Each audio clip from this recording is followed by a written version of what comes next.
Yeah, first of all, this is my view and not the one of CCP, of course. And exactly, so central counterparties, one of the things they are reporting to these trade repositories is their trades, of course, but also the initial margin they are posting for their trades. Initial margins, but also if you are not so aware of it, like we heard about variation margin already this morning. But initial margin are collected to cover potential losses during closeout periods. So like when a client member actually defaults and the trades have to be closed, then or re-auctions, then I think we are going to hear about auctions later too. And clearing member, so this potential risk and the potential losses in these closeout periods should be covered by initial margins. So initial margins are therefore by definition risk sensitive and cyclical, as also Klaus mentioned this morning. So and you see here on the left how this looks like. This is the 1st February to end of April 2020. So this is the COVID period. And you see the IMs posted actually increased considerably, in particular for equity and interest rate derivatives. And we are focusing on the interest rate derivatives since this is the largest part of the market for today. Yeah.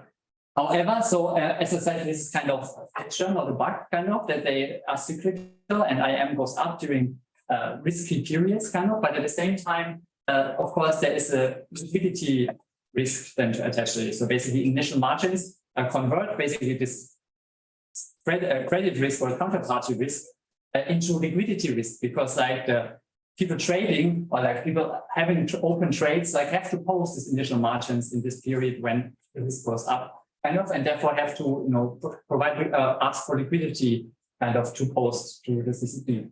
And this can, of course, amplify the actual market moves. So if we have a lot of market movements, because like some markets go down, for instance, and then people on top of that try to sell their assets in order to have enough liquidity to post for CCP margins, this, of course, might amplify actually the sale in the first place and market volatility and so on. And this is what we call gross cyclicality. And this is something we're going to look at. Regulators have been looking at that a long time before already. And so there's a long debate on like how to deal with gross cyclicality, and therefore the European Market Infrastructure Regulation, or EMIR, also contains anti-procyclicality measures. So various measures that can be used and should be used by CCPs in terms of to reduce this systemic effect of increases of margins throughout risky periods. And our question is therefore very broad, as we are using this data set one of the first times kind of to look at this. And we just asked like, to what extent do these APCs measures actually work in reducing IM cyclicality or even gross cyclicality? So that's a very broad question, of course, and I come to how we deal with this in detail later. But this has been, of course, asked also then by other people before. So we build on a lot of long literature where people use simulated data, use like single asset portfolios, artificial shocks, kind of to assess how APC measures work and how APC measures can actually reduce cyclicality, and in what for instance, in what situations which APC measures work better or worse. But this is, of course, a very artificial thinking about it, since it's like it's not real data, and this is kind of one of the main advantages we have now with the new EMIR data and the shock, the COVID shock we are looking at, and potential also like the commodity market shock last year, which might be an upcoming work then. Our contribution to that is therefore, as I mentioned, so we look at actual shock and actual portfolios, which of course, we do not have a clear identification in that sense, but it's kind of, we're getting as close as we can. I explain you how we try to do that. And at the same time, we can look actually at the whole market. So in the sense of everything that we see, so like everything reported to via EMIR kind of is, as long as it's either traded in the euro area or denominated in euro, is basically reported to us. So we see a huge part of the market, and I'm going to show you like a snapshot of the data in a second. One main concern, of course, and this is one thing that has been not properly accommodated in previous literature, is that so when this shock hits, of course, people also endogenously adjust their trading behavior. So clearing members, clients, when they see that COVID or the prices go up, IM goes up, they have to post more margins, so their trades basically become more expensive. They, of course, immediately also adjust their trading. And this can go both ways. You could either think of people reduce their trading, as I said, because the costs go up, but you might also see other agents actually entering the market, like hedge funds or something that want to like trade on the volatility we see then on these markets. So we might see different reactions of market participants to this shock. And that's something is our main concern when we look at this actual data and see, because we only see the outcome. We do not observe really a counterfactual. And therefore we provide two strategies how to deal with that. In the first point of view, we simulate, basically as has been done before, we simulate different margin models, different outcomes counterfactually. What would have happened under certain APC calibrations, under certain CCP model calibrations, if we fix a certain portfolio on a certain date and simulate how this will evolve over time. That's also something like the LCH, for instance, it wants to show how their initial margin would have evolved in case of unchanged portfolios and how it actually evolves. So and therefore you see there's a kind of gap between the two, in particular in the very first month of the COVID shock, where trading behavior really affected the amount of IM that has to be posted. And the second way we are going to do this is we do a regression on the whole universe of EMIR trades we can look for, we can observe, and control to some extent for portfolio changes. Of course, there's other issues, but as I said, this is not supposed to be a very false identification strategy. This is kind of, but we are getting as close as we can with just observing what we see in the data. I'll show you in a second. But first, let me start with the simulation. And this there will be very brief. The paper is very extensive on that, but it's very hard to show in a few minutes. So what we do is we take one portfolio for start. We also do other portfolios later, but we take, I cannot disclose which one, but I can only say it's the largest interest rate swap portfolio of the large clearing member at one of the most important CCPs.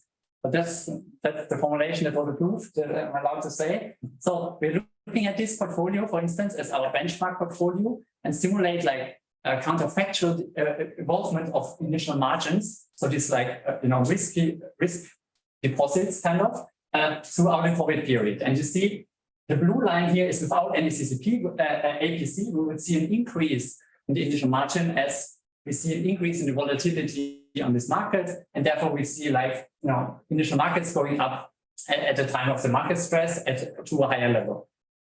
However, and this is fixed portfolio composition. So this is if the portfolio was not changed and traded in that time. So this is an actual portfolio. This is not the actual portfolio, but it's the actual portfolio composition of a certain day.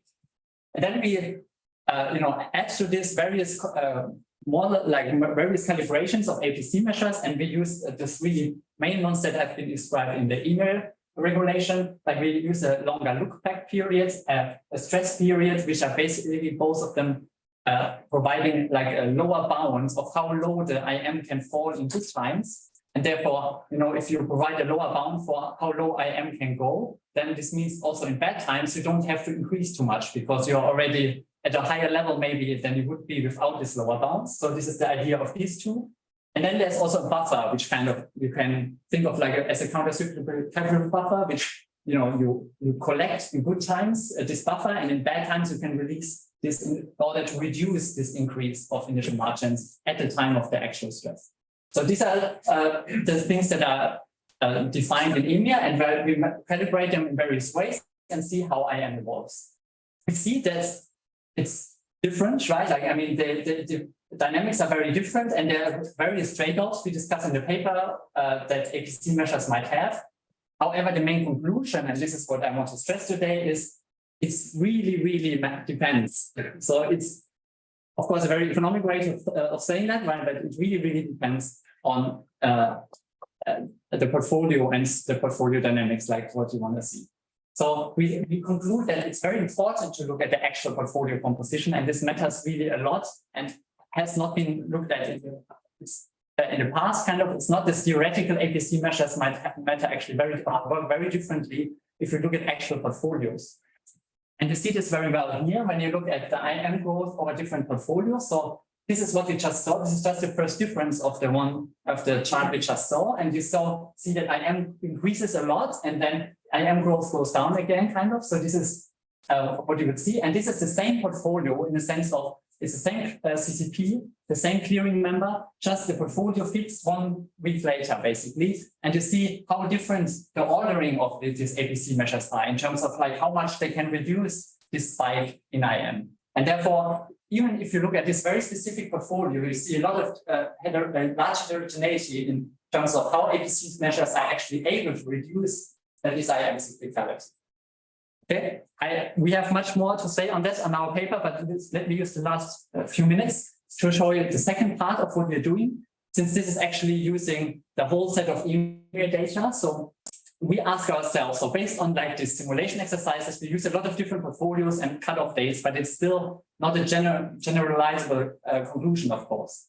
So what we want to look at, therefore, is the whole EMIR universe. And therefore, we regress like this change in this growth in IM, basically the chart we showed before, on various APCs. So we look at like how do different APCs are able to reduce this IM growth in this period, but to what extent different IM APCs that are differently implemented at different CCPs reduce this IM growth over time.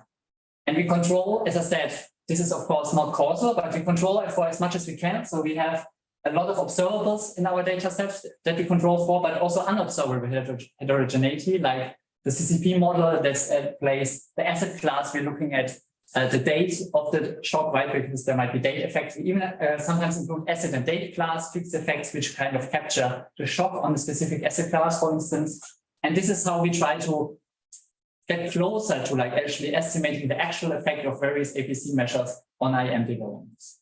And we have a huge data set, and let me just say a few words on that. So this is the email data that's available to ECB, and you see we have around 1,800 portfolios in our data set, with a total IM posted of around 200 billion euros, which is kind of a lot of money. And this varies also a lot, as you see over time, right? Like in this period, we're only looking at, these are daily values between February and April 2020. So this is just this COVID period we've just been looking at. And most importantly for us, different portfolios are subject to different APC measures. So you can see around half of them are subject to this look back or stress buffers, kind of which are kind of providing this lower bound in some sense to the IM development. And around 8 to 10% are subject to this buffer APC, so which, you know, like we can release in terms of input stress. So we have some heterogeneity that we want to explore this way. And this is what we find. So when we just regress these APC measures on the log growth, so like on the how much IM changes, we do not find much, and the effect is very small. However, when we control for actually CCP, asset class, or clearing member effects, which are kind of the effects that kind of interact with how IM evolves together with APC measures, since like, you know, certain APCs, different CCPs have different IM models, and therefore there might be, you know, certain effects driving this IM growth over time. We see, and this is very relatively consistently around these numbers, that look back and stress APCs seem to have a lower, lower IM growth relative to the buffer. The buffer is the numeraire kind of here. So this IM models that provide a lower bound are kind of actually better suited in that specific shock and scenario to reduce or to limit the increase of IM in this period. And in order, as I said in the very beginning, also to take care of like these differences in portfolio compositions, we also try different rating approaches. We use only a subsample of stable portfolios, meaning that we only look at portfolios that have been unchanged for a few days to see only how IM evolves there in order to avoid this trading and endogenous trading effects. But the results are very robust to what we see here. So we are very confident like that. That's kind of something. As I said, it's not necessarily causal, but it's kind of shows you like that this IM models, maybe not surprisingly for some of you, kind of that this floor APC measures are able to actually provide that floor effectively for this specific kind of shock. So let me conclude here with the results and tell you also what we are showing in this paper, and I didn't talk much about that, is that IM model APC implementation matter a lot, and they interact a lot with each other. And most importantly, what we show in this paper also with the portfolio composition. So it's more necessary to have a more systemic view of the IM market of IM and of the market structure, instead of like looking at how APC models work in theory. On top of that, we show that the floor providing APC measures lower actually IM growth over time, but we would conclude from that analysis that there's so much portfolio heterogeneity that it's very hard to say like one APC is the best or something like that. So this has been tried at different times in the literature, and we would also conclude from our research there's even one more level of complexity we should have to look at, and this is portfolio composition, not even to speak of like clients concentrations or something like that, right? We are far from that. And we would conclude in terms of policy, we'll conclude that this would require an inclusion of specific stress periods, or transparency would maybe like help to provide a lower bound in terms of like what APC measures can do for the market, in terms of whether a regulator could maybe do and smooth, while also in particular directional portfolios or other kinds of measures could maybe be used to see like to limit the effect of procyclicality more than just looking at the markets in general. Let me conclude here, and thank you for the attention. I think we make a flying change to our next presenter.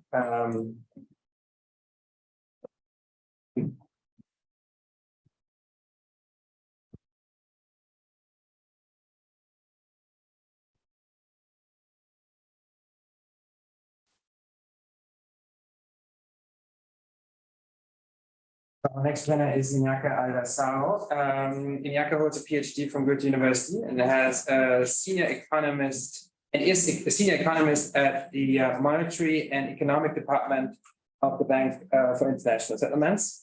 His research interests include banking, the interaction between banks and non-bank financial institutions, network analysis, stablecoins, and financial stability more broadly. And with this, Iñaki, we're glad you're here. The floor is yours. Thanks a lot. Thanks a lot for inviting me. It's a pleasure to be here. With you, also to be back in my alma mater. It brings a lot of memories to be back here. So this paper is titled Systemic Risk in Markets with Multiple CCPs. It's joint work with Ludgard Berard, who's at the math department in LSE, in the London School of Economics. And because I'm with the BIS, of course, the usual disclaimer applies. These are my views and not those of the BIS. So now I think between Christian and Marco, they kind of found the runway already quite a bit in the morning in terms of the motivation for why we should look at this and why this should matter. So I'll try to be very brief. So we all know that the shape of the derivatives markets changed dramatically in the aftermath of the Great Financial Crisis. They played a significant role in the run-up to the Great Financial Crisis. And there was a very strong regulatory response with mandates to centrally clear derivatives, which have significantly altered the shape of networks. Here are the typical, CCP graph, just to show you essentially what the main benefit, in addition to better risk management, which cannot be modeled as such in this kind of frameworks, but in addition to better risk management, what they provide is essentially net inefficiencies. And here you have three guys, that are trading with each other with a certain amount of gross exposures between themselves. When they innovate all of this to the CCP by the alchemy of netting can deliver a network that is that clears many of these bilateral exposures. And there was also this mention, I think, I don't know if it was Christian or Marco, I think it was Christian mentioning the seminal Duffy and Zhou paper from some years ago. When you take this logic of netting to the limits, basically what you end up is, okay, we should just have a single CCP. That would be like the optimal thing, when the way in which you would optimize to the fullest possible extent net inefficiencies is when you have a single CCP. Now, what we know is in practice that there is more than one CCP in any market or any product. And most importantly, the CCPs are going to have joint clearing members. So the clearing members of both CCPs are basically going to be the G16 dealers that Christian was talking about. A reduced set of very, very large players which account for the largest share of in terms of the volume. And these are the things that we're going to be looking at in terms of this paper. So just quickly by way of motivation. So more than one CCP, that was point number one, and joint clearing membership. So for point number one, here you see data taken from the interest rate swap market, CDS market in terms of notional amounts. You see the sheer size of this, it's in trillions, so it's a really huge market. The market is very, very concentrated, but still there is more than one player. And then granted, it's going to be some geographical specialization, some market specialization. among the CCPs, but the bottom line is that there is more than one CCP. It's not just a single CCP clearing any given statement. So that's one. And the more important point is that the clearing membership is shared by pretty much by all of them. So here, when we plot on the left, so this is the bipartite network that tells you whether these guys are clearing members of those guys. So here we have the top 6 CCPs, and here we have basically the top 20 GSIPs. And what you see is that pretty much everyone is connected to everyone. So if you would plot this as a matrix, it would be almost complete, an almost complete matrix. And we're going to have a model to try to rationalize this and study implications, and we're going to have a calibration using this same guy. So we're going to collect data for these guys, we're going to collect data for these guys, and we're going to try to calibrate the model and simulate results. The main contribution of the paper is twofold. So first, we provide a framework to quantify payment shortfalls in markets where you have multiple CCPs and shared clearing membership. We're going to try to identify and illustrate the role of clearing membership in the shared clearing membership for loss transmission. And we're also going to talk about how loss mitigation techniques, in particular variable margin gains haircutting, which I'm going to explain in a bit more detail later, can have spillovers across CCPs.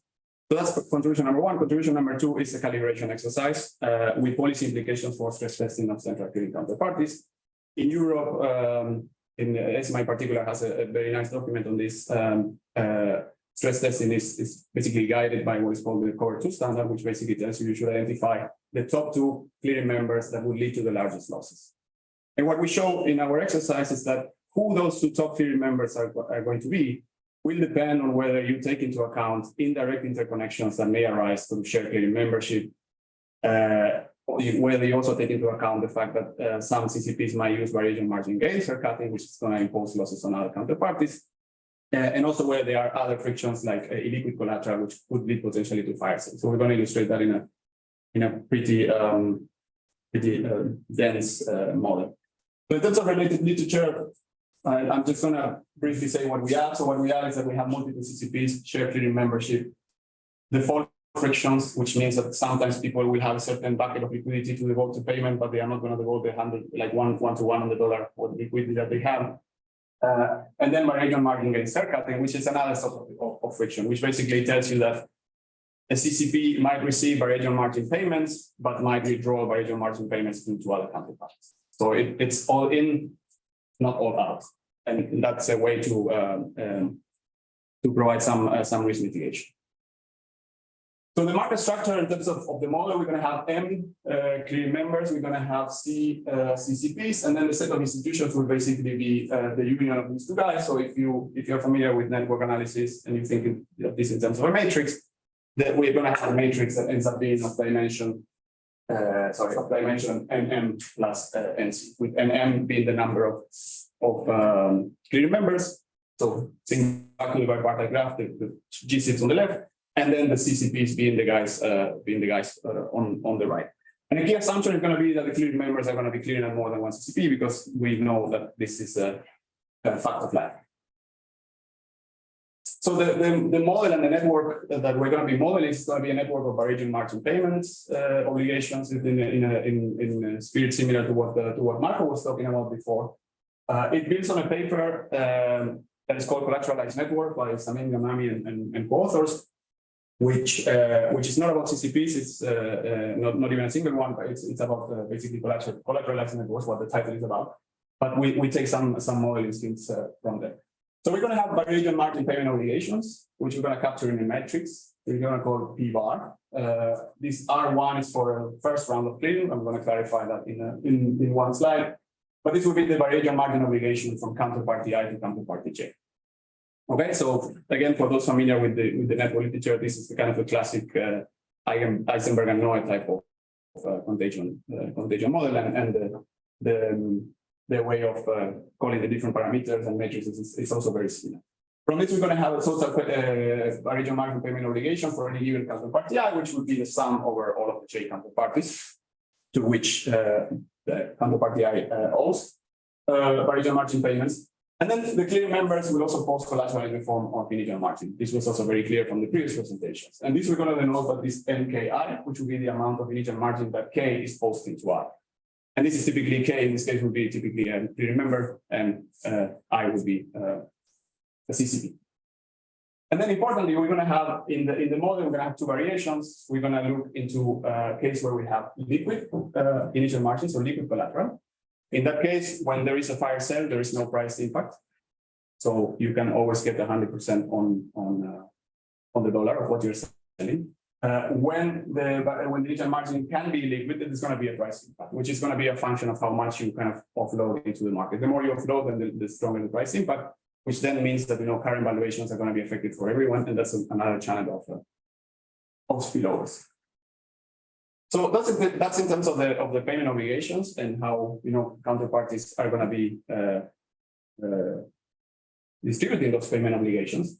And then the next question is, okay, what are the losses that the different counterparties are going to have to absorb those payments obligations, or in case payments obligations are not met, then they're going to have to just absorb some of those losses.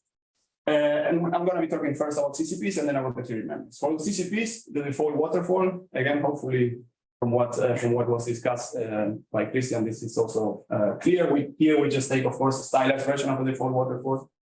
First line of defense is going to be the initial margins of the defaulting members, and I'm giving always kind of the model counterpart to that component of the default waterfall. Then we're going to have the default fund contributions of the 14 members, which we're going to call delta IJ. Then we're going to have the CCP capital, also called skin in the game. And then we're going to have the default fund contributions of the members that are not defaulting, the surviving.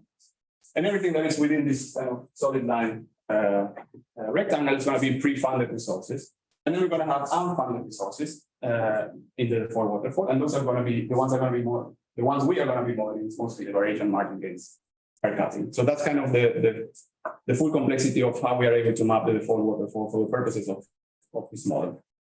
Now, when it comes to the clearing members, what we are going to assume is that clearing members are going to have a liquidity buffer, which we are going to call BIM for the member. And then, of course, the CCP, I'm just repeating myself now, we're going to have the default fund, the delta, we're going to have the skin in the game.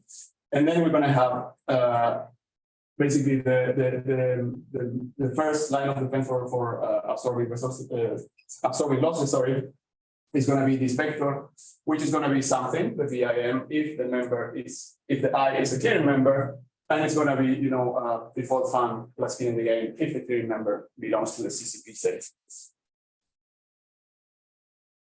Now, the clearing mechanism, I already mentioned the Eisenberg paper. It's very similar, so it's a fixed point problem. In our case, it's going to determine two quantities. It's going to determine the variation margin that is being paid by the different nodes in the matrix. It's also going to determine the price of collateral whenever collateral is liquid. In the case collateral is liquid, then it's a trivial problem. And then a key assumption on the variation margin payments is that if a clearing member cannot meet the variation margins that he or she is due in full, then the initial margins are going to be used first to cover those shortfalls. And then the liquidity buffer, which I discussed in the previous slide, and the variation margin that is being received along the way, because it's going to be the variation margin payments that any given node will also be receiving. Those can also be used to meet variation margin payments. And then there's going to be a key assumption in terms of price of collateral, which I already mentioned. It can be illiquid. Here, what we're going to do is we are going to assume an inverse exponential function for setting inverse demand function, for setting up the equilibrium price of collateral. This is going to be drawn directly from a seminal paper by Cifuentes, Ferrucci, and Hyun-Shin almost two decades ago. It's going to be basically a function of how much is sold in the market, and there's going to be a parameter alpha, which is going to be kind of calibrate. We're going to use to calibrate whether there are actually illiquid collateral or not. Whenever alpha is set to 0, then the collateral is liquid. The price of the collateral is going to be equal to 1, so no price effect. Whenever alpha is bigger than 0, then the collateral is going to be liquid, and the price of the collateral is going to be potentially smaller, typically smaller than 1, and that's going to have knock-on effects. So the equilibrium that we're going to compute is going to be determined in 2 rounds. So the first round is going to be a generalization of Kamami et al. The second round is going to be a second price payment fixed point problem, which basically the only thing that it does is take the collateral that was freed from the first round and use it to make additional payments. But the default set will never change in the round two. And this is taken almost one-to-one from the Gamay paper. So I'm just going to explain a bit more the round one. And in what way we generalize this earlier contribution is by considering first a model with CCPs, second a model with more than one CCP, and then by also including frictions, which are going to be the default costs. Meaning I have a liquidity buffer as a clearing member, I might not be paying 100% of my liquidity buffer when I need to make payments. That's going to be what we call the default cost. This comes from a paper by my co-author Luca from a decade ago.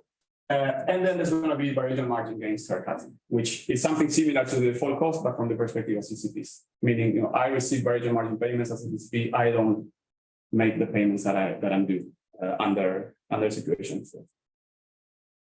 So the fixed point problem, more concretely, it's going to be again price and payments. So I'm covering this for your benefit, so you see like where the price, where the price of the collateral fits in blue, where the payments fit in yellow.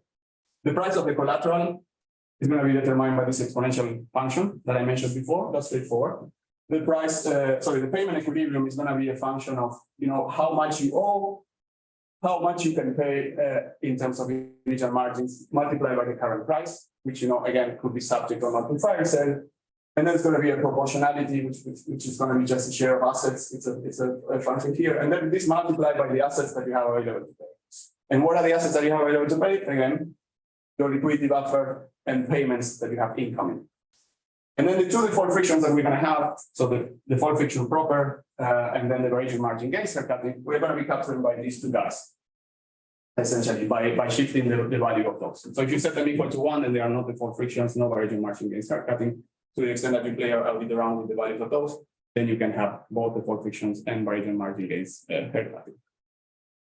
And then basically we're going to have in the first round a set of defaulting nodes, which are going to be the guys for whom assets are not able to be up to the same level to their payment obligation, so the P bar. So that's the model. I don't know how much time I have. How much do you have? 4 more minutes. 4 more minutes. Okay. So let me just skip. We have some examples and we have some calibration. So some toy examples to show you how the mechanics of the model and how it can transmit. And then we have also some calibrated examples in which we use data from the swaps market and the CDS market to look at whether this what are the parameter configurations under which a model like this could deliver actual defaults. But that's not the main kind of value added of the empirical exercise. So let me just skip this and jump directly to the case studies and the calibration. So what we're going to be doing is calibrating and simulating the model based on the public disclosure data from Clarus FT. So we're going to get in data for the CCPs and for the clearing members. For the CCPs, what we can get is the total notional that we clear by market. We can get the default funds, we can get the skin in the game, and we can get the aggregate initial markets. So not distributed by counterparty, but at least the aggregate initial market. And then for clearing members, we're going to have total notional that they clear.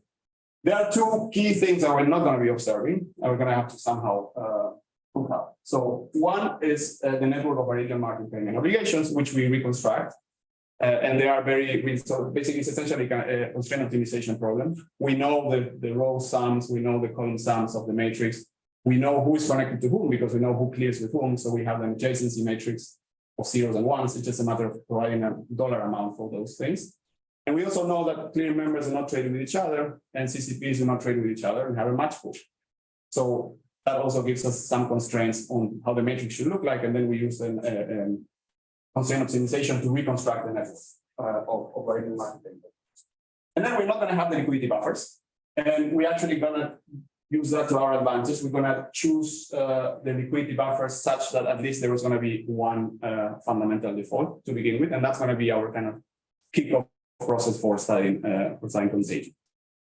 And then the main output from these case studies is going to be a pair specific, so two counterparties specific payment shortfalls. The payment shortfalls are going to be a maximum of 0 and what you have to pay and what you were able to pay in equilibrium in the first round minus what you were able to pay in equilibrium in the second round. And then we're going to aggregate all of those SIJs across both counterparties to come up with the total payment shortfall. And that's going to be the main quantity that I'm going to be showing. Again, Current practice is according to standard. I already explained that. Importantly, one thing to bear in mind is that higher order effects from share clearing membership are currently not taken into consideration when it comes to the contagion exercise that ESMA has been doing. And this is the main result of that empirical exercise. So let me just devote a couple of 1 or 2 minutes to just explain what we are doing here. But here we are just taking all possible pairs of clearing members and CCPs. And then we are computing first the aggregate S, so the total shortfall that you would get if you guys would default, right?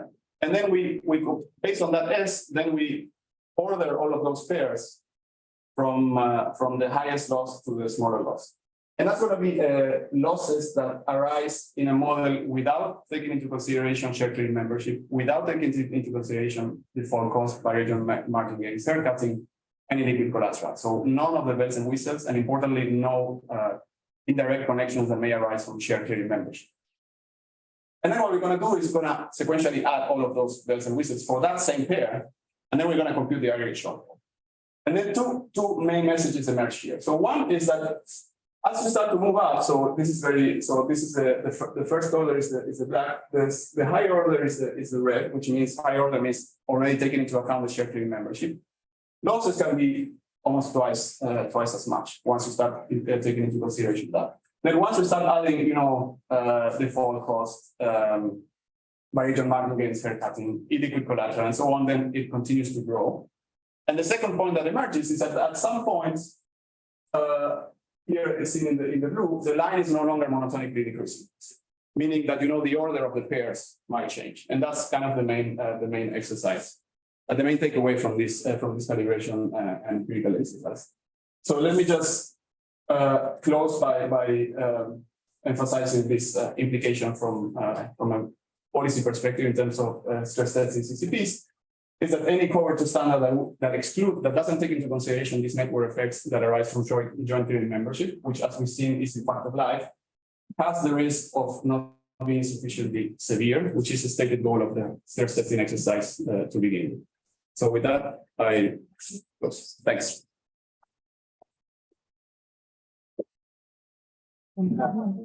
I think make a flying start in the next presentation, Yijie.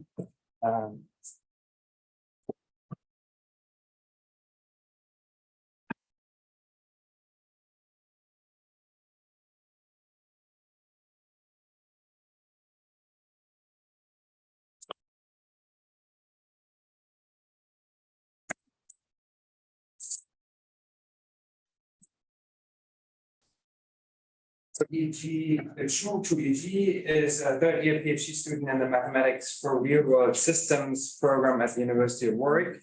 His research primarily focuses on network science and financial risk management. Yijie was presenting already also worked last time in spring 2022. And it's a good example of a conference as such that we're tying in senior and junior scholars all together. And with this, Yijie, the floor is yours. Everybody, and thank you for the introduction. Here, today I'm going to talk about the recent research I've been working with my collaborators, Mark and my supervisor on this portfolio compression, which is kind of post-trade operation.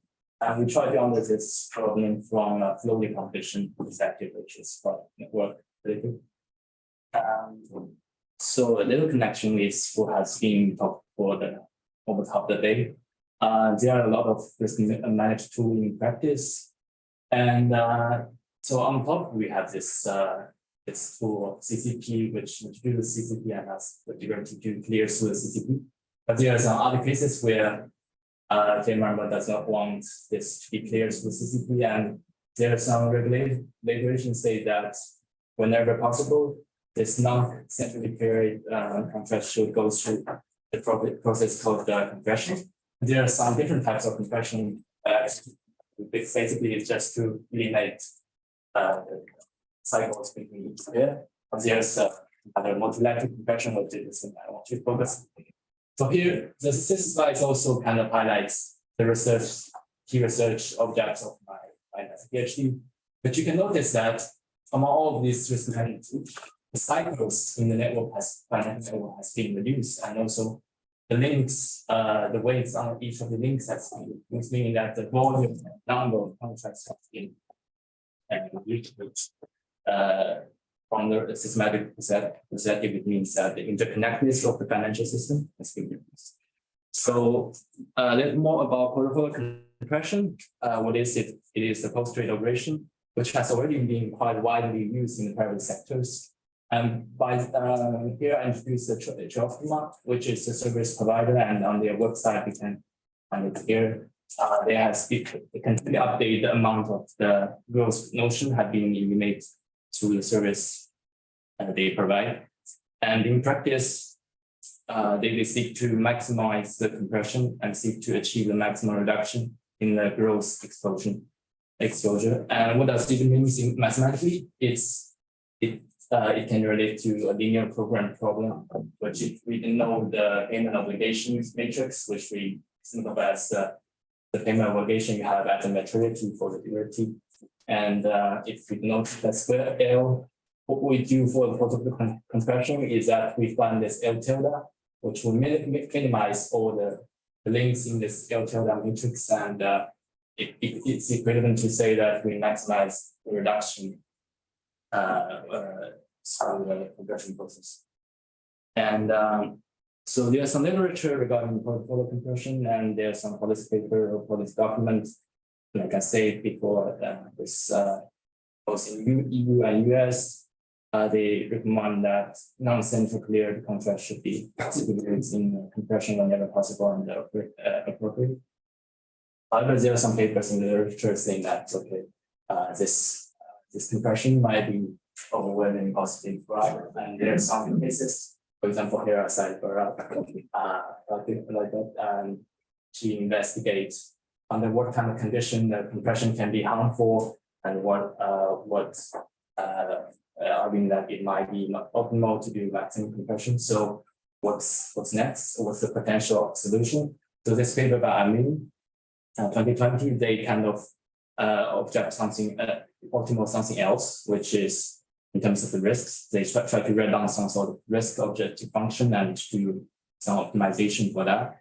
However, in that paper, they also argue that formulating this kind of objective function is quite hard. Sometimes then if you get it, it is non-convex, and meaning that solving it is also very hard. And they rely in their paper, they rely on a genetic algorithm, which is, as some of you may know, it's a black box algorithm, and it can't guarantee that you always find the most global optimal for your optimization problem. So like I said, formulating this function is hard. Can we do it differently? So this is what I do with my collaborator in this project. We try to question ourselves: is compression to do or not to do problem? Because literature has argued that maximum compression might be best. Should we just not do it? So should we do something in other ways? And we argue that no, there are alternative compression. The compression solution space is not unique. Instead of finding a maximum, maybe we should looking for define the best optimal within the compression solution space, considering some model you want to model. So in this work, I introduced this method to find the compression solution space, which provides people the choice to really explore their different models on the candidates and find optimal. And I also do some little exploration on the solution space event for one of the simulating network. And some data, because we don't know financial data is quite confidential. I don't have any. So I follow the quite standard approach in the literature to kind of like mentioned by Iñaki before. We have this simulated row as sum for the payment obligation, which is simplified as a model we built for portfolio compression. Just simulate the payment obligation matrix. And in order to like kind of increase the variety of the network we simulated, we consider some sort of model which we can control the parameters of the density, and also another parameter which seeks to increase the variety of the cycle structure in the simulated network. So The blue dots are the network simulate with one set of rows and columns on, and we calculate the cycle reduction through compression. You'll see that different density network and vary a lot. This cycle is not equal, but that's another story I didn't cover in this presentation. But so maybe I'll go through this slide. So I kind of argue that maximum compression might not be optimal from diversification or concentration perspective, because we think that the existing literature more focus on the systematic or the global perspective for compression.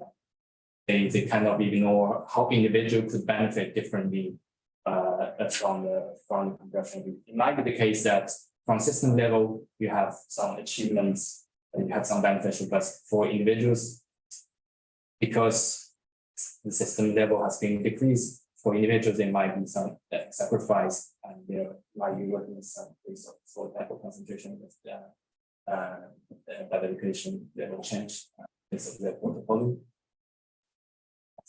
I can skip this, jump into the method. So here's a bit of math.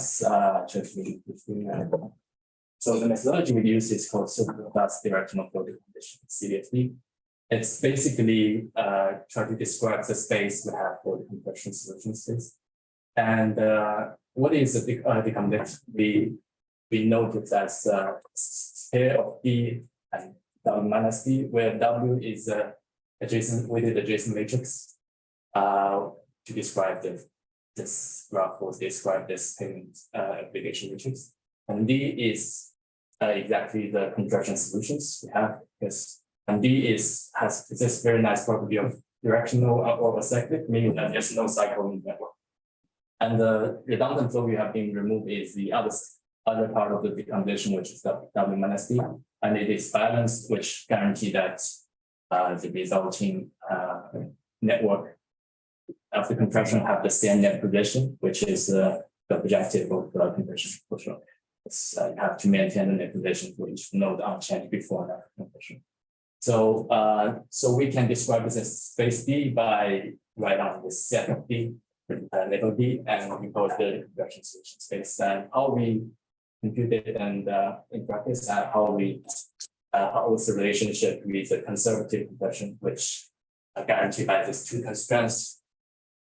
First is the net position is invariant, and second, guarantee the direction and capacity on each of the link is unchanged throughout the compression.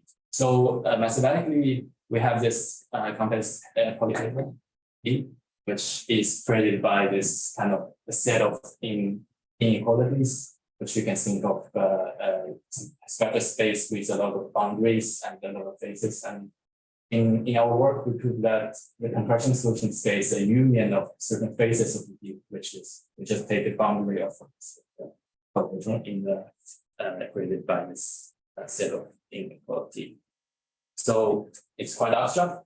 So here's an example of a phase, like a kind of phase example, what it might be look like a solution space of the compression problem. So it can be, like I said, it can be, it is a combination of phase of this for the top view. And all these spaces, it can be, it's actually depending on the dimension. It can be a line segment, or it can be a node. It can be a rectangle, or even cube, depends on the direction it has. And so basically, the blue area is the solution space of the compression problem. Again, it's still quite abstract. Let's take this small example of 3 nodes. This is a payment obligation network before compression. You can see there's a lot of cycles, and you can kind of start to remove cycle and see the non-uniqueness of compression solution space, right? So you can start by remove this cycle 4 first, and you can then remove the cycle 1. This gives you this compression, and this might be a vertex of, or say, let's say here, and also you can start by removing a cycle 1 for all 3 nodes, and then remove the cycle 3 here, and you end up with this, and you can notice it's the maximum compression solution. Sorry, And you can do something different and end up with this one. And the dotted line actually is another nice property about this polygon, which is given two vertices, then they can be connected. So any complex combination of them can be a solution D in the solution space. But you notice that these two vertices or these two solution, they can be complex combination. Because whenever you try to combine them, you work in a cycle here, and it's not a cyclic, and it's not within the solution space. So in this particular case, the solution space we can achieve is just something like it. So this is a good example, and we start by looking at how this conversion solution space may look like for simulated network. Here I can see the 10 nodes, and I just simulated in some random arrows and console to reconstruct the networks. And for this one network, I'm able to achieve this amount of not a full, but these vertices, that's vertices of the solution space. I will see that I try to mark the maximum compression here. I also mark another special compression solution, we call it BFF, which essentially is just a compression which seeks to make sure everybody get compressed in proportion to the original payment size. So the original payment obligation size. So if you have a larger payment obligation to one of the node, then and the small one towards the other one, then the balance will the benefit you benefit if from the compression is proportional to the original size of the payment. Here I just want to illustrate the variety of this solution space in terms of some very basic, for example, the payment obligation size, which is just the size of the payment obligation after compression for each of the node, and also the percentage you benefit you get compressed throughout the process, the next process. And you can notice that within the solution space, there are some solution candidates where node 2 and 4 does not involve any, but there are some other solutions that they can benefit as well. So this is kind of motivate us to see to do this research on this maybe the fairness of compression, or how we can benefit everybody from compression if possible. And another interesting to notice is that the two solutions we highlighted are actually not quite far from each other. So it's also raised to another kind of thinking whether we can sacrifice little amount of being compressed or little sacrifice in terms of the risks. Let's see later whether we can achieve some more fair or beneficial compression proposal. So here's another one. So maybe I will skip this, and I would like to talk about the possible trade-off kind of motivation of having this method. So we consider examination of this solution space candidates in terms of the risks. We can see the different model by Paolo, and we also consider this node vulnerability and impact measure. It's described like this. Basically, just calculate the average loss throughout the simulation by considering a shot to nodes one by one. So this two node level measure take account of some sort of the impact of what your network being compressed. And what we do and what we kind of advertise is which we kind of try to do this scatter plot with one axis being one risk measure. For example, the systematic risk measure we consider different, and the concentration risk we use it as using HHI as a proxy. So we will see different solutions plotted here, and among each of them, you can say, all right, consider the system risk measure, systematic risk measure. We will say, okay, that candidate is optimal, and consider concentration, maybe this one. But if we want to balance a little bit, maybe we look at some other candidates. But now here, what I do is to So the occurrence of the vulnerability of the node before another compression. So I also got the y equals x line. So whenever the node is above line, meaning that it's more compression because of the vulnerability that measure. And you will see that there are some cases there are more nodes above line, and there are some cases where you can have less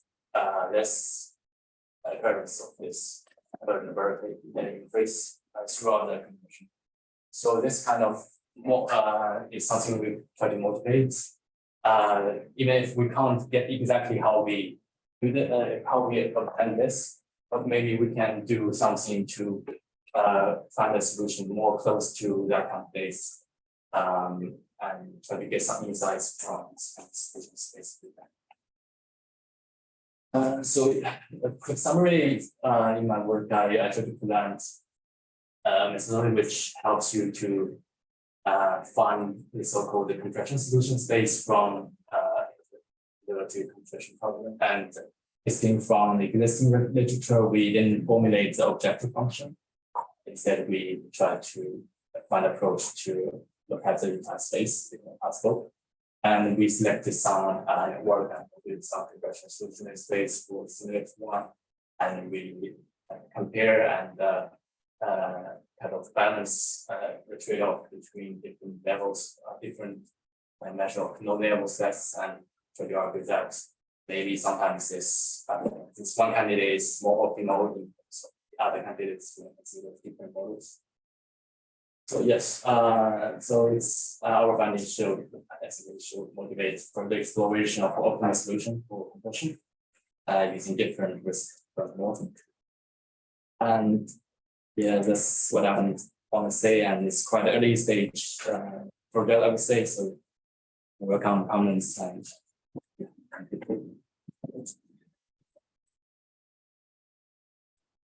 Yeah, I find this compression research very interesting. It was last year at the spring 2022 when Farhad was presenting her work, which you've mentioned that you can compress a system and it becomes more risky. I thought that was just very interesting.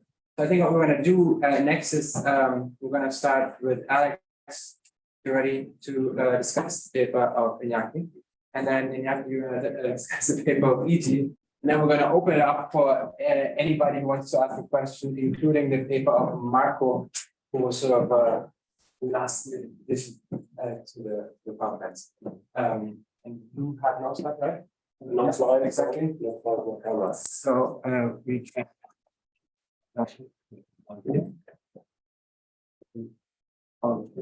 That was stupid. But we're gonna hold on. Recording. So we're gonna stop the recording.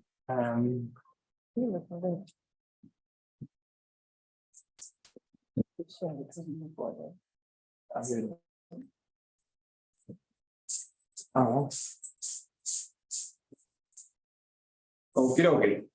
Same disclaimer. I need to repeat it. I said it a few seconds ago. My views, but let me just very briefly. Okay, so this Is it working? It's not working. Let me see. Sorry. Maybe here.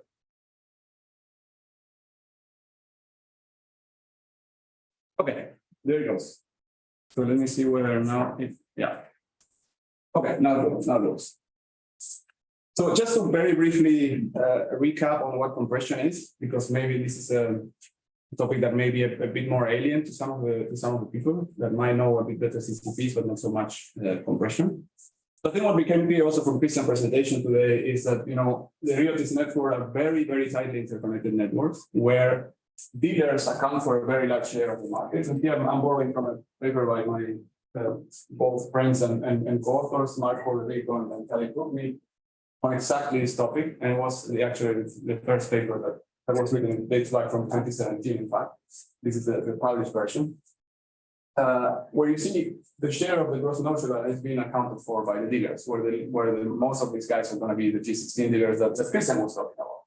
And then the end users are going to be these guys, and are going to account for these shares of the notional, which is really peanuts. So basically, there is a very tightly interconnected set of dealers, And the exposure between these dealers are very large, and they also grow up very quickly. So then why is that a problem? Well, it is a problem because then you end up with huge numbers, right? It's like when you look at Trioptima, it's like a quadrillion, while back in the day was quadrillion, I was like over 2 quadrillions. I cannot even think what the number really means. And this, of course, magnifies risk, and it's very costly because you need to set up capital, for provisioning against those positions. So if you're a counterparty engaging in that trade, then you don't want you have a strong incentive to reduce it. So with this background, enter compression. So what is compression? It's a post-trade risk reduction technique. What is it about? It's like me, Alper, and Kiko. We trade a lot among ourselves. We owe to Paolo, and then we say, like, look, we have all of these exposures. I wanted to reduce, but I still want to keep my net exposure to Kiko, and I still want Alper to have the net exposure to me. And I have also some other conditions. I want my exposure to be bigger than X, And then you put this in a box, you do like your magic algorithm, and then you come up with a proposal to us, and then we either accept or reject that proposal. That's basically what compression is in practice. And as Yijie mentioned, it's essentially a constraint optimization problem, where you need to kind of optimize over the preferences of the counterparties that come to you to trade.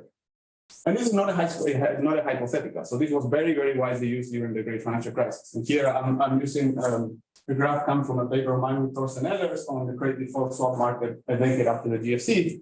And just focus on these two. Here you have notional in single name market and in the index market in red and blue, respectively. And here you have compression volumes, which are taken by, which we also got from Trioptima, the provider, like the main ones. And here you see the volumes. So in terms of volumes, it was up to, whatever, almost $18 trillion at the peak of the GFC. That was clear only in the CDS market. That was about 30% of the market. That was clear. That was compressed, not clear. And that, of course, explained to a large extent, the decline that we see in notionals after the crisis. This is a major tool that these people use. And they were not using it because they were mandated to use it. They were using it because it was convenient for them. Because you reduce massively counterparty exposure on a gross level, and you also need to set aside less. You basically optimize on capital and liquidity.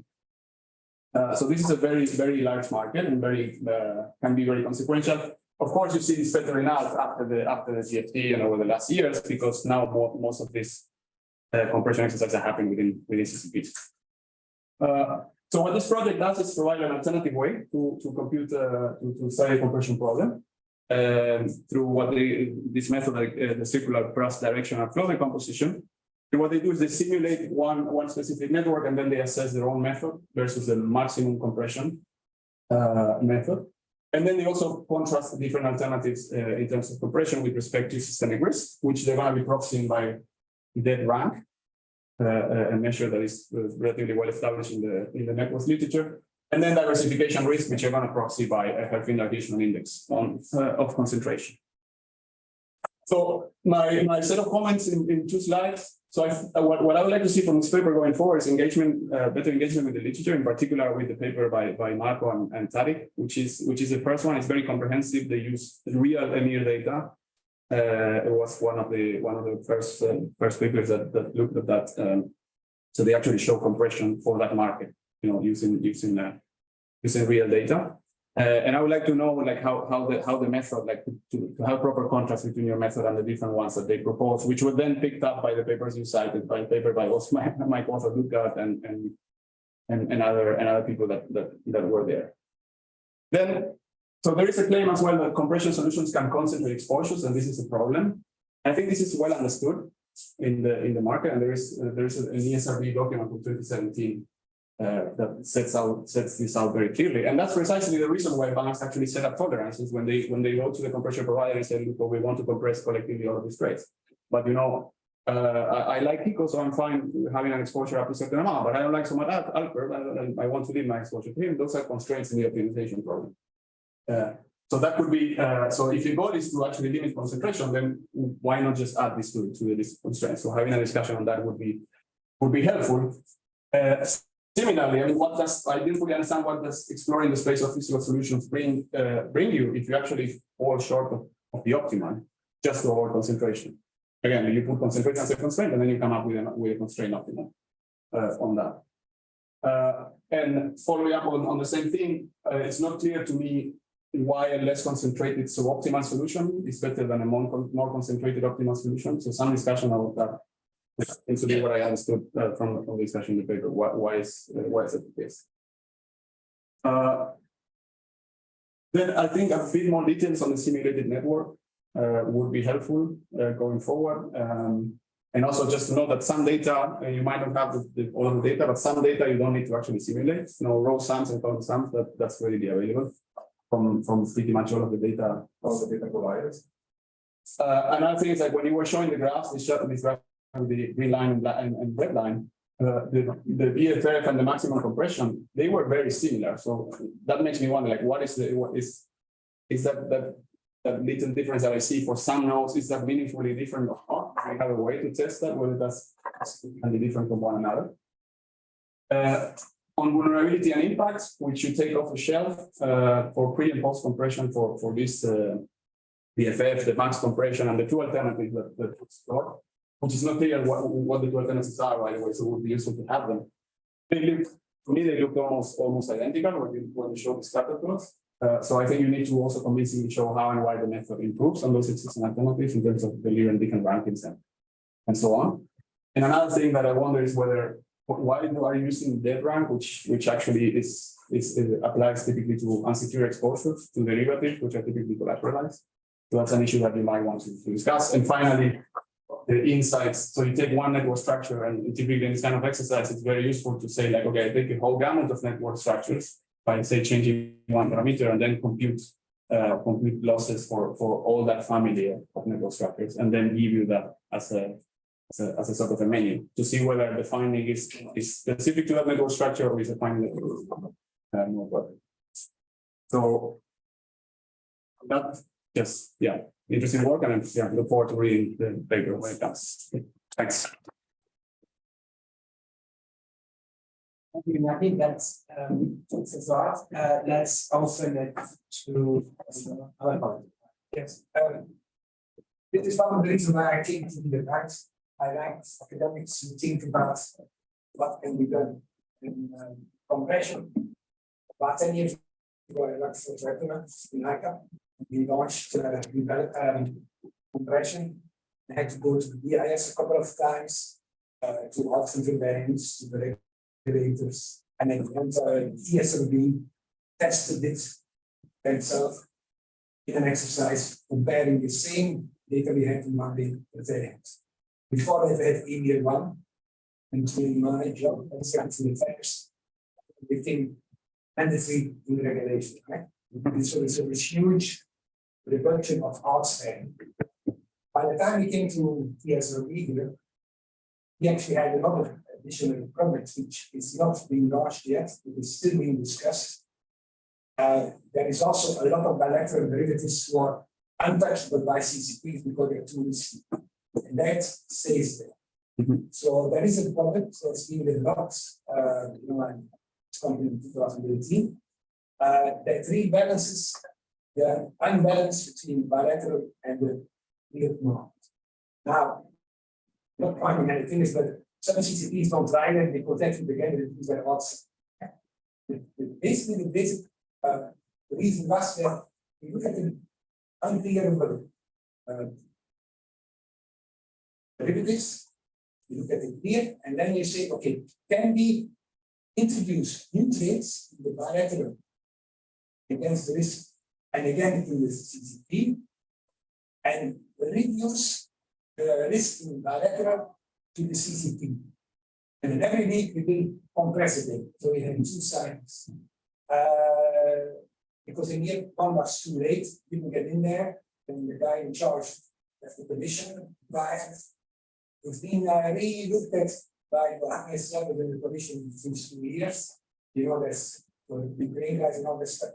So I would encourage you to get in touch with me, and I will give you the material because it would be the first time in my life that I see an academic coming with a solution that the market can. Thank you. Rather interventionist remarks So I have a comment for the first for Marco. I don't know.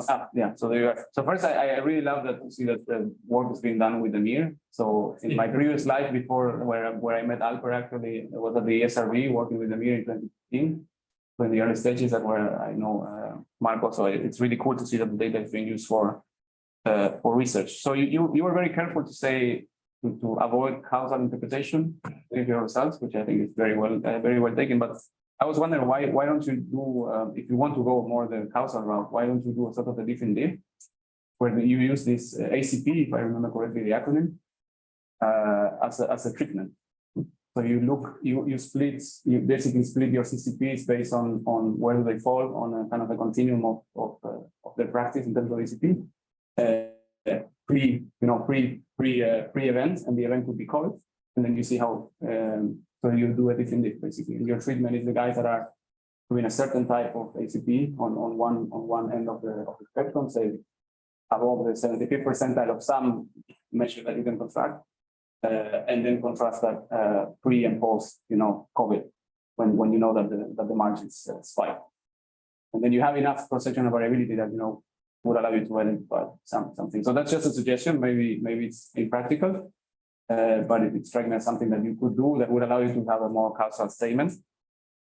And then a second remark is on the R-square. So I was surprised to see that you have really kind of the kitchen sink of fixed effects that you can throw with the mirror, but the R-square remained quite small. So why is that? Basically, it's very hard to explain the spike in margins, which would be fine in a different deep analysis, but kind of in this OLS type of thing, I wasn't surprised with my wanting stuff. Okay. Let's see. Well, this question is quite dependent to my own research because I don't have an answer right now, but for politics for implementation samples. I also following the translating, but very interesting. Because of kind of quite intensively the last 2 years, and I also actually work on real data, the data we confidentially get from our Canadian CCPs. So I find, and in past I work on data. It was very interesting to see that.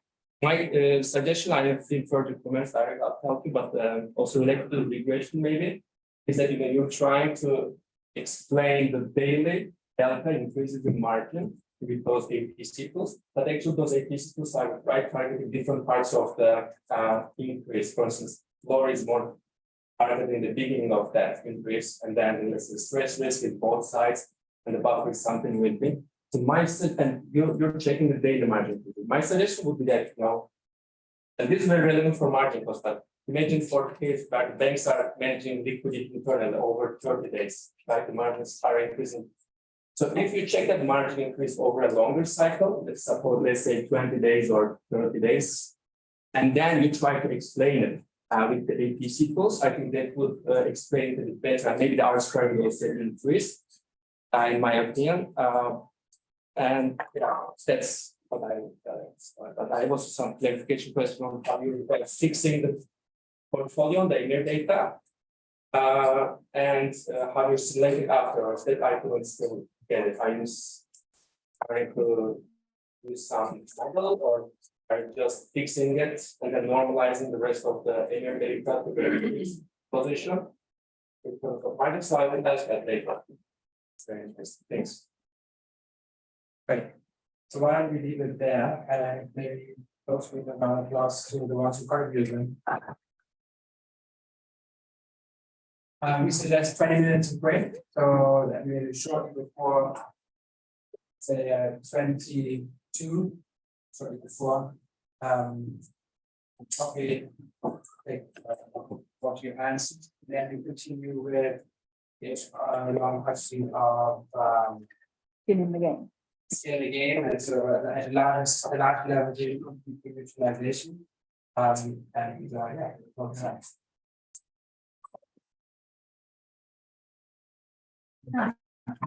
yeah, nice. Something more than speed. And before, after these. Start icing the trays.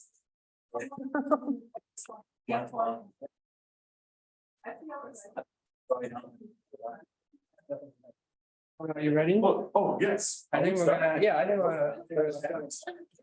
Okay. You're building them, not gonna be. You don't trust. Cool. Is he here? Obviously, maybe just doesn't wanna. Well, They have 2 more minutes. They have 2 more minutes to come back.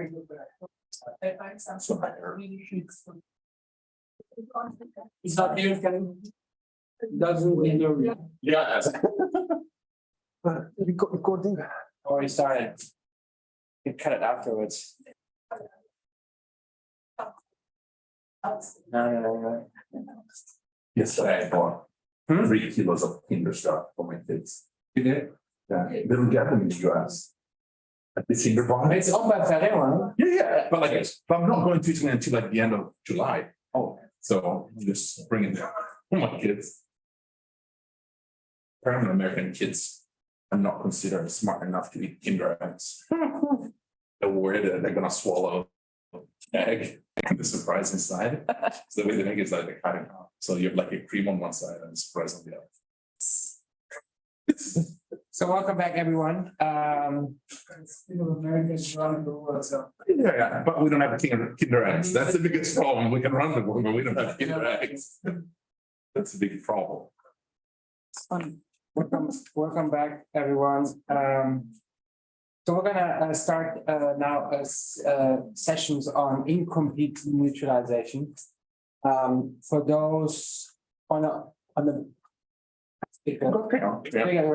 topic, in earlier times, so one of the first CCPs recorded, for example, the Havre in France around the 1900s, or even those who have taken the Merlin class on the famous Piers Morgan, who was sort of saving the financial system through issuing new papers. These were all clearinghouses. This was Switzerland. These were all clearinghouses which were user-owned.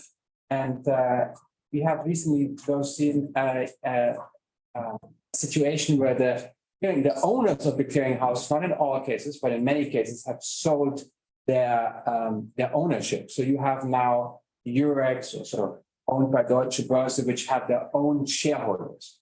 So you can go and buy a share in Deutsche Börse, and you will then be an owner of a clearinghouse, co-owner of a clearinghouse. And that's, of course, completely different to how it was in the past, where you could not buy a clearinghouse. It was, so to say, a utility or user-owned by their users. So Deutsche Bank, JP Morgan, and so forth. They own the clearinghouse. They used it and owned it exclusively.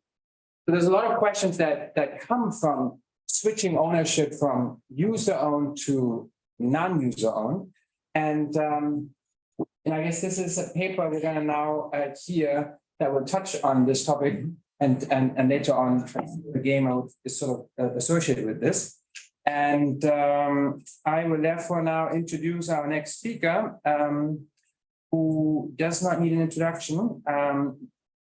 So I would just say he is an associate professor. He just recently also he just got tenure of law at George Mason University in the United States. You are very well known and in fact in the CCP space or in the FMI space. You're also a part of an ESMA committee that looks at sort of trends and so forth. And with that, we're looking forward to hear you speak to us, and the floor is yours. Nico, thanks so much. It's great to be here talking to a room where I think the majority are finance people, math background. So I'm a lawyer by training. It's a lawyer too. 2 lawyers, yeah, good. It's good. At least some people in the room. But I've been doing a lot of work in law and economics, and this presentation builds on 3 paper. Okay, that's click on that. On 3 paper that I wrote in the past few years that look at different aspects of ownership, governance, and policy reform in the clearing space. What I want to do today in this presentation is at least opening some questions. I'm not going to give you any answer. It's kind of cool to see that ownership and governance of CCP were not a thing until maybe 2018, 2019, when policymakers started to care a bit more about how CCP are run. And it's kind of interesting that tomorrow there's going to be a full panel on CCP governance, and it's an issue that policymakers are considering a bit more carefully now, because they see that there are some open issue in the way incentives might play out in existing ownership of FMI groups. So what I want to do is like set you a bit the decision, the discussion by placing CCPs in the bigger literature on the fear of the firm. That's how I got interested in CCP. The great amount of literature on why exchanges demutualize. There's not a lot of literature on why CCP indirectly demutualize. And so I'm going to raise some issues concerning to that aspect. I'm going to link a bit to the general scholarship on agency cost. The traditional American scholarship on, didn't do that. Agency costs built on the separation of ownership and control. Disperse ownership and managers. How can we be sure that managers run the corporation in the best interest of the shareholders? And I use this framework to look at the dynamics between the owners of the CCP and the member of the CCP. And I'm going to unpack a bit more why and how. And then I'm going to have two big questions. In corporate law in the US and the EU now, there's this big literature about in whose interest should the corporation be run. Shareholderism, stakeholderism, you know, the PFMI also say that the FMI should be run in the interest of their stakeholders. So I want to raise these issues like how can this play out in the governance of CCP, and also some public choice consideration. Title VII and Title VIII in Dodd-Frank, EMIR completely changed the dynamics in derivatives market starting 2010, 2012. Changing a lot in market incentives and options of market participants to exit specific market because there is a clear mandate. How would that affect the governance of CCP? And then I'm going to conclude with a quick point of risk culture. So when I presented this paper to the industry and CCP in particular and FMI, a lot of time a common comment that I receive is that Paolo, ownership and governance for profit is not a big deal because we have a strong risk culture. Well, what is risk culture? How can we be sure? How can we test it? How can we see what are features of the risk culture and how can we unpack them for a policymaker perspective? And then the last point is some policy options. You know, the policy aspect of the paper always are like, we can go through them quickly, but there are some interesting measures or at least discussion that can be continued at a policy level in terms of composition of the board, risk committee. The CFTC just recently published a new rule that require work and risk committee for DCOs to be adopted. There are some interesting policy options out there in terms of considering additional layers of resources that can be added to the default waterfall. So just like some open issue for discussion.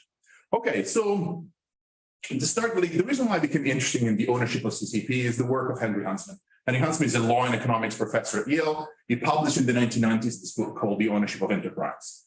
You know, as a social scientist, Henry looked at the market and saw that firms are run and owned by different stakeholders, different patterns. And what he asked himself, like, why? Is there a possible explanation why we have some firms that are cooperative and they're owned by the members, their customer, while some firms disperse ownership and they provide ownership right to the provider of capital, not the provider of services or the provider of labors. So what is interesting about Henry's work that started to write at the same time Oliver Hart was at Yale working on the theory of the firm, so the two of them work together on this aspect, is that Henry first doesn't pick a winner or loser in the ownership structure, but at the same time identify that, you know, theoretically, the optimal ownership structure for a firm is the one that assigns rights of ownership to the patron, the stakeholders, that the highest market contracting cost. So the big example is if you operate in a monopolistic environment, the users of the services of a monopoly might be the stakeholders that have the highest market contracting cost. The price is set by the monopolist. But at the same time, if the number of customers of the monopoly are so heterogeneous, they have very high ownership costs. It's very difficult for them to get together. But if the group of stakeholders that interact with the monopolies are a small restricted group of homogeneous players, then those stakeholders have very low ownership costs. So they're very low they're very low collective decision-making costs. And so it might be that they should try to take over the ownership of the monopoly. So in this way, they internalize the cost of market contracting, but at the same time, they're able to reduce the cost of ownership. This framework fits very nicely in the way stock exchanges and the history and the narrative about stock exchanges demutualization in the late 1990s, early 2000s. Late 1990s and early 2000, the membership of stock exchanges became extremely heterogeneous, so it was very difficult to run the stock exchanges. There were a lot of frictions and factions among members of stock exchanges. Technologies dropped the cost of market contracting. The OTC market, derivatives market started to boom, so the members of the traditional derivative exchanges found a cheaper way and a more profitable way to provide similar services than the traditional futures exchanges. So in the late 1990s, early 2000s, we experienced a massive demutualization of exchanges. And that's, Partner Moore has wrote the seminal paper that tried to theorize the rationale behind the demutualization of exchanges.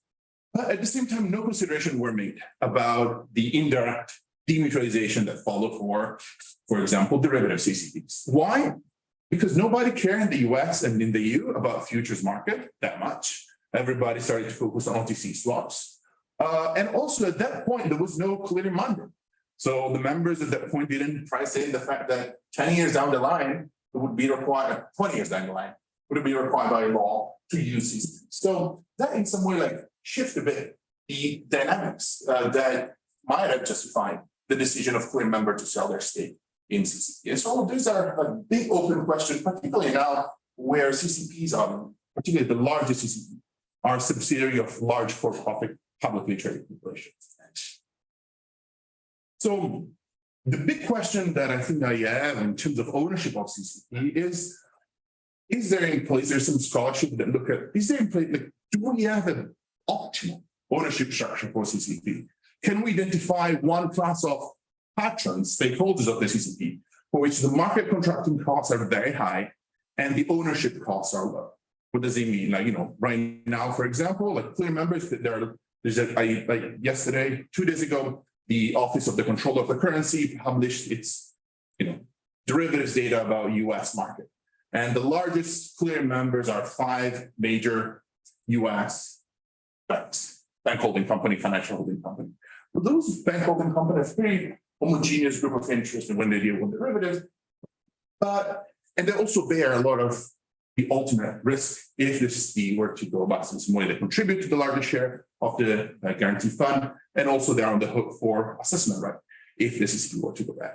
So there's somebody is controlling computer.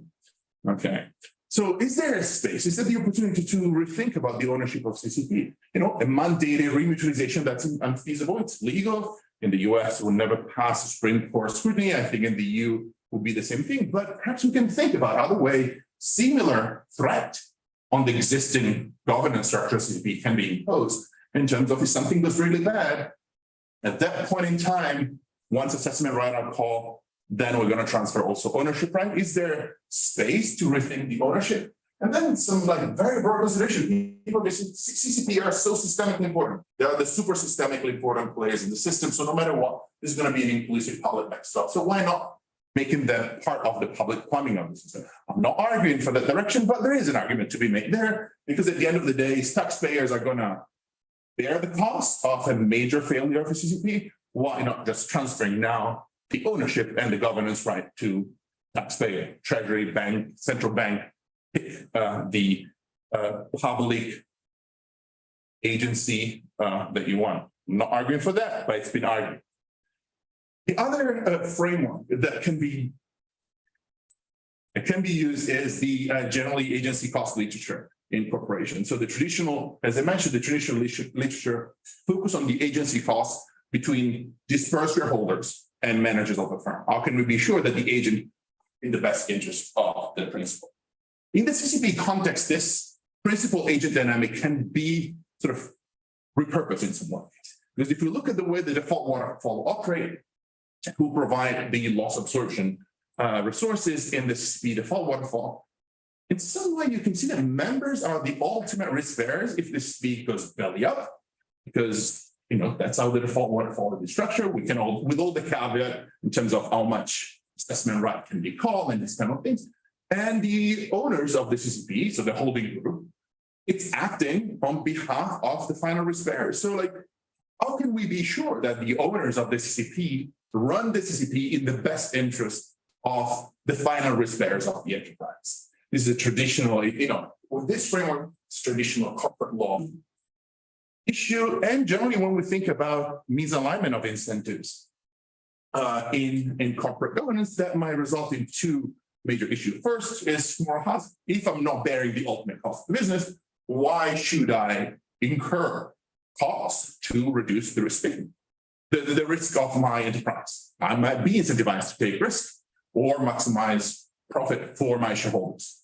And the other aspect is that is it possible to create a governance structure where governance rights are allocated in such a way that the principal and the agent of their enterprise have their incentives aligned? So the open issue now, both ESMA, the CFTC has been discussing this about compensation package for directors of CCPs and executive in CCPs should stop of the holding group be included in the compensation package, should be just the cash compensation, should be clawbacks being put in. So there are a lot of interesting traditional corporate law feature and executive compensation feature that can be built in the discussion of CCP governance.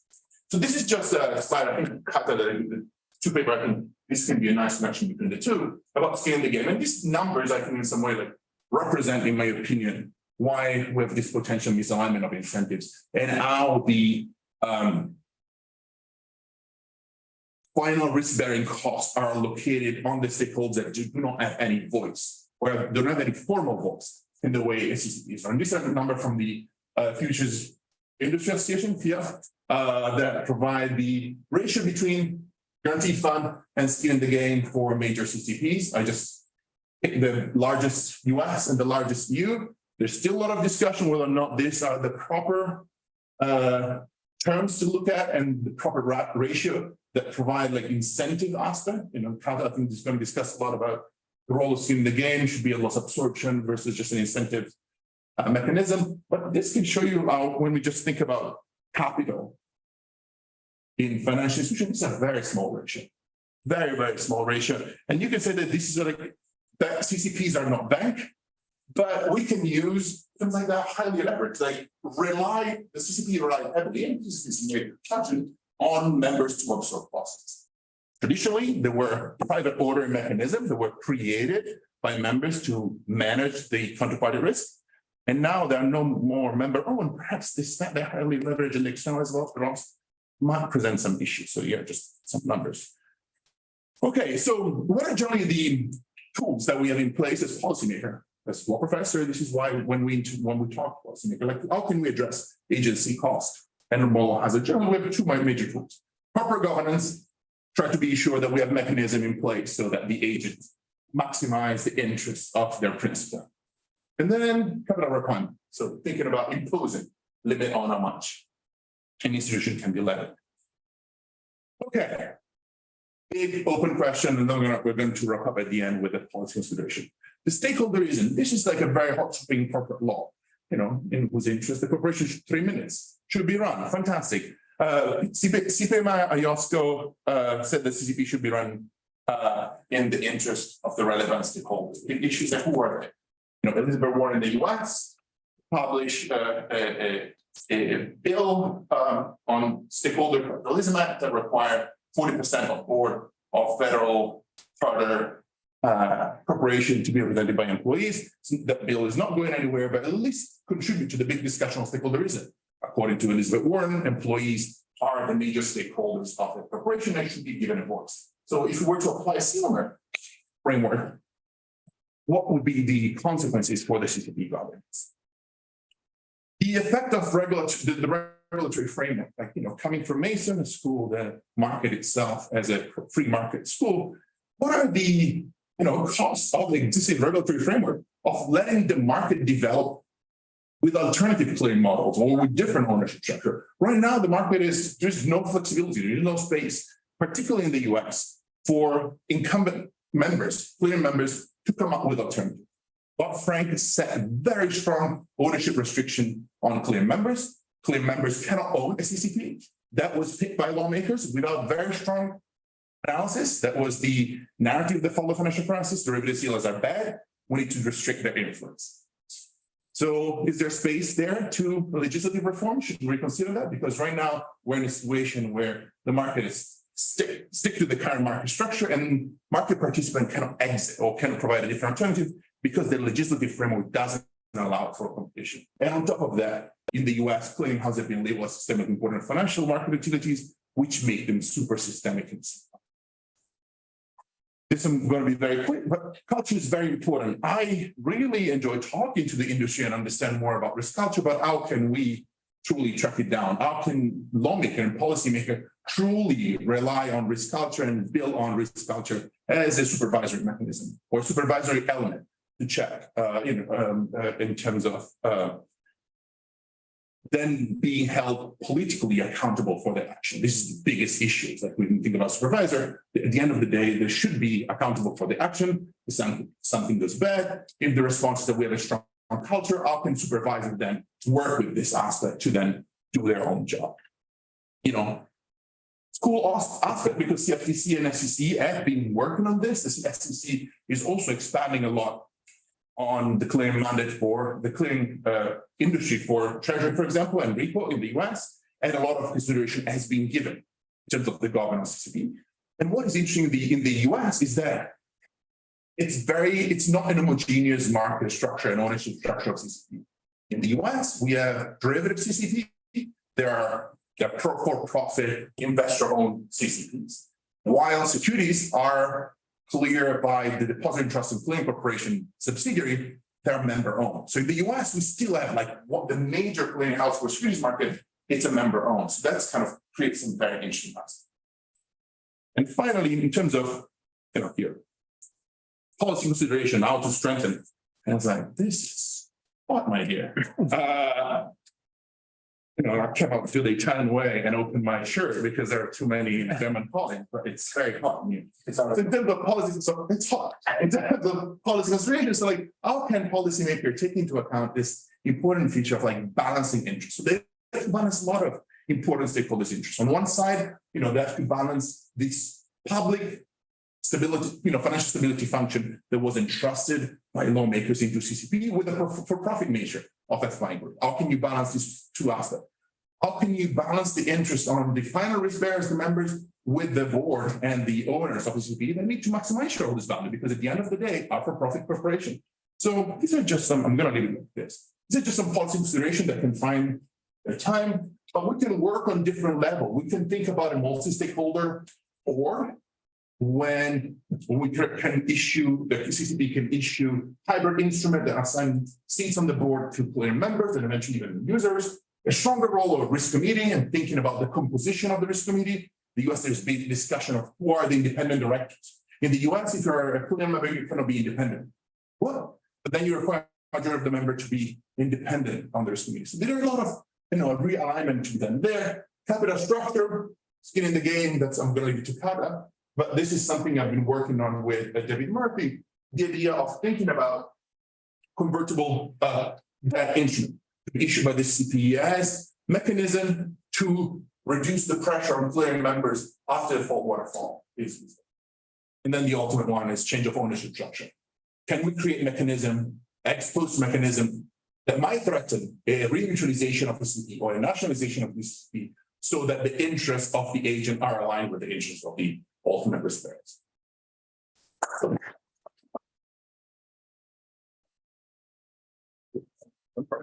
This was quick at the end. I find the whole topic is very, very interesting.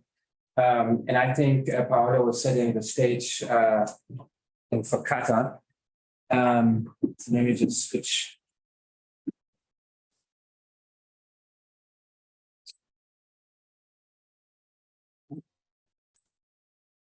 It's I was hoping to get some fresh air. So we're going to move on. So this was setting the stage for what to do with ownership. And one aspect of it that came up and has been contested a lot is the question of skin of the game as a consequence from moving from user ownership to non-user ownership. And I'm going to now introduce, and Kata's going to take a stab at this. I'm going to introduce Kata now. Kata is an associate professor at Warwick University of Budapest in Hungary, where she is the head of the Institute of Finance. Looking forward to hear your thoughts. The floor is yours. Thank you very much. Thank you for being here and welcome everyone. And it's a great opportunity for me. Thank you, Adam, for inviting me here to present our joint work with my former PhD student who wrote her PhD on the risk management of central counterparties. And this was the main research question of her in her PhD thesis, the question of the skin in the game and the size of the skin in the game. And just a little bit about my background, because I just couldn't stand to bring a few pictures of my university because it is so beautiful, and I just wanted to show you all. So if you ever have a chance to visit Budapest, come visit Corvinus because it's so great. I have a few people here who already been there recently. So it is a very beautiful and old building and bank of venue. So I'm working at Warwick University, and I had a chance around 2010 to work at the Budapest Stock Exchange, where I did research on market liquidity. That was the topic of my PhD. And after that, I went to the research topic of central counterparties when the annual regulation came into force, and we had to validate the risk management models of the Hungarian central counterparty, the CCP. And when we had this validation work, I just fell in love with this whole topic, and I started to work at CCP, and we were working on the initial margin models and how to make it anti-procyclical. So we started to modify the model a little bit to smoothen out the margin calculation. So we had a lot of research on business. And I thought I'd say a few words about CCP because it's a little bit different than all the CCPs you are doing research on and what you are basically dealing with, because this is a small market, a small stock exchange, small CCP, not so many financial assets, and most of the financial assets are very illiquid. So those research you are doing, those are on huge markets with a lot of liquidity. And the viewpoint is very different when you are talking about risk management on those large markets, especially in the US. So what Paolo is doing research is much different. The ownership structure is rather than what we have in this region of Europe and in Hungary. So the Hungarian CCP is owned by the CSD, and the CSD is owned by the stock exchange and the National Bank of Hungary. And the National Bank of Hungary is owning the stock exchange itself as well. And the CCP is the only CCP on the Hungarian market, and it is clearing the spot market and the derivative market at the same time, and also the energy markets as well and the gas markets. And when I came to this research question with my PhD student, it rose because there was a separate default waterfall for the spot market, which the Hungarian CCP calls as multi-net markets, so the spot market, and the derivatives market.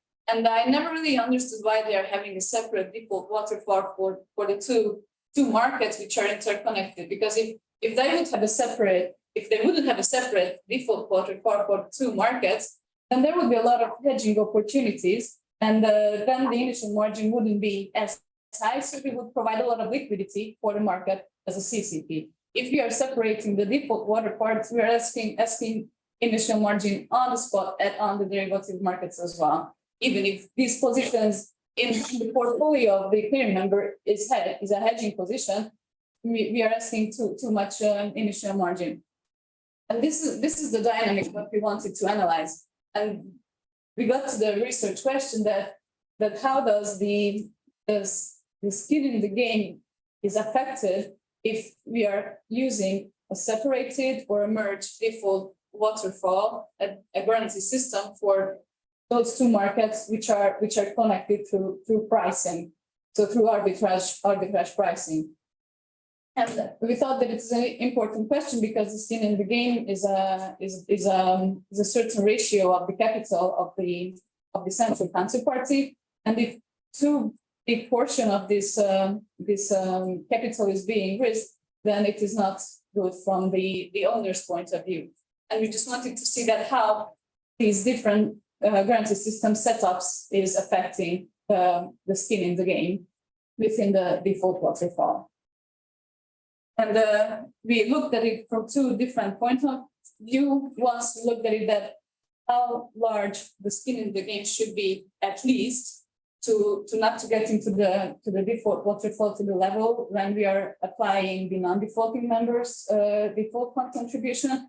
And we also looked at how large should be at least the skin in the game to not to start the recovery and resolution process.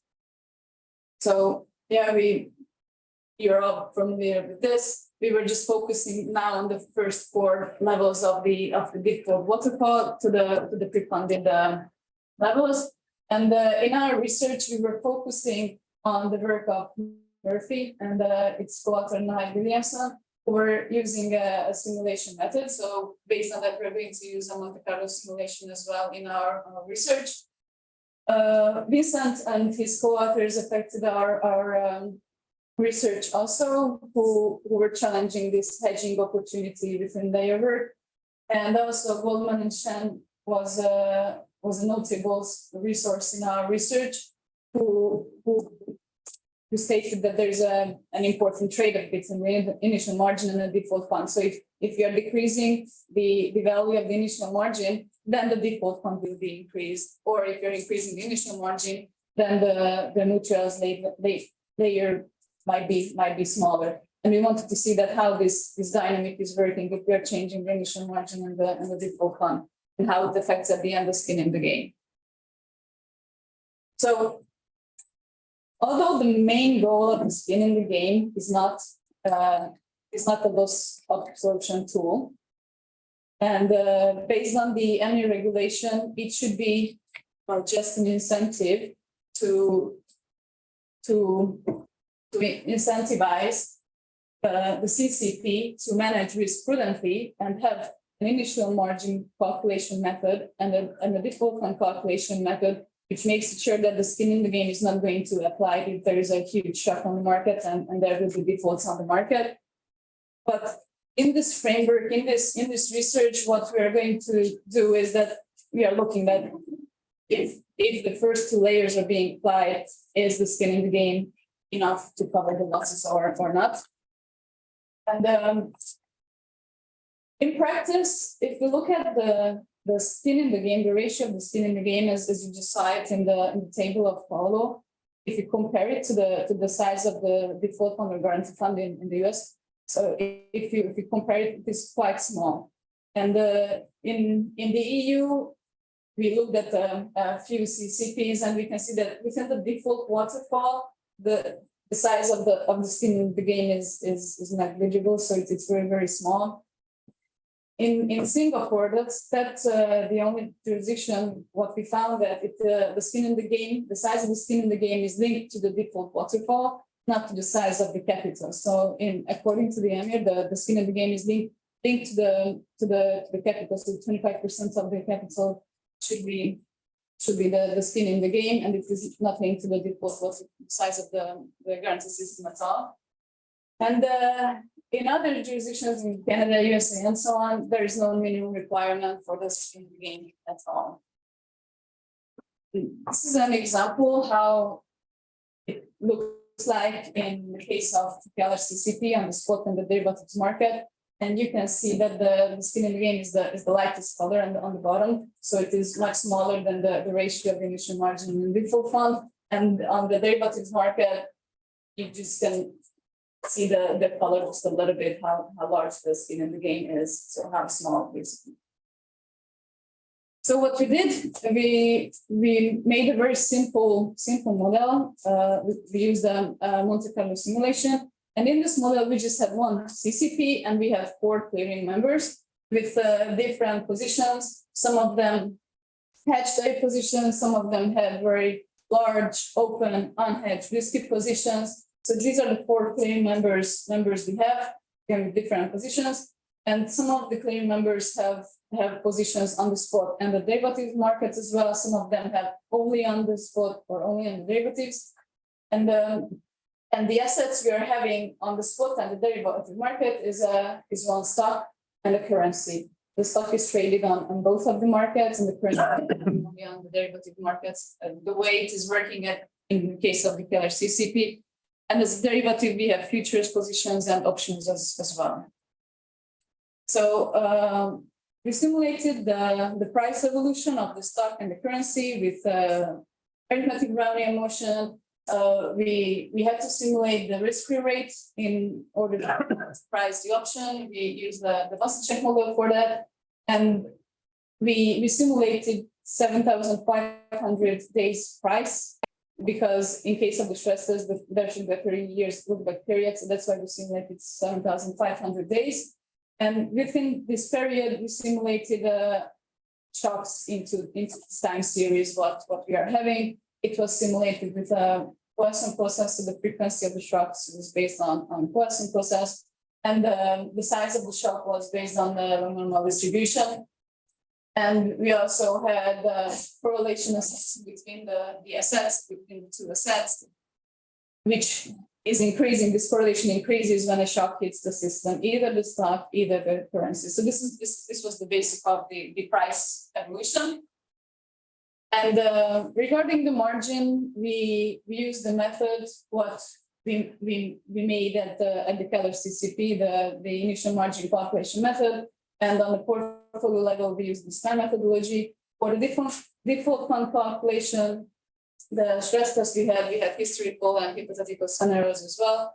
Historical scenarios, of course, were coming from the 7,500 days, and the historical scenarios was built up like the mean stock means that the 108th day within the simulation was the day when the stock had the smallest return on that day, and we within the 7,500 days. And the currency parameter is that on that day, what was the price change of the currency. And this is how we built up the historical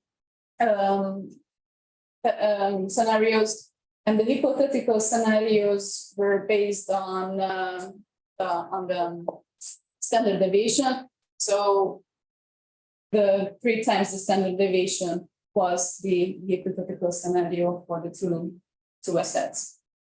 And the default fund was based on the MOX 1, 2 plus 3 rules. So we looked at, that's why we have 4 clearing members, that we took that which one has the largest exposure, the one who has the largest exposure towards the CCP, or those ones who have the second or the third largest exposure. And if some of those are larger, then that will be the size of the default fund. And what we've done, so on the 7,500 day, we had the positions what I just showed you before. We knew that what is the initial margin and the default fund contribution for all of the 4 clearing members, and we knew everything on that certain day. And what we've done that on the next day, a shock hits the system. And what happens if this shock is coming?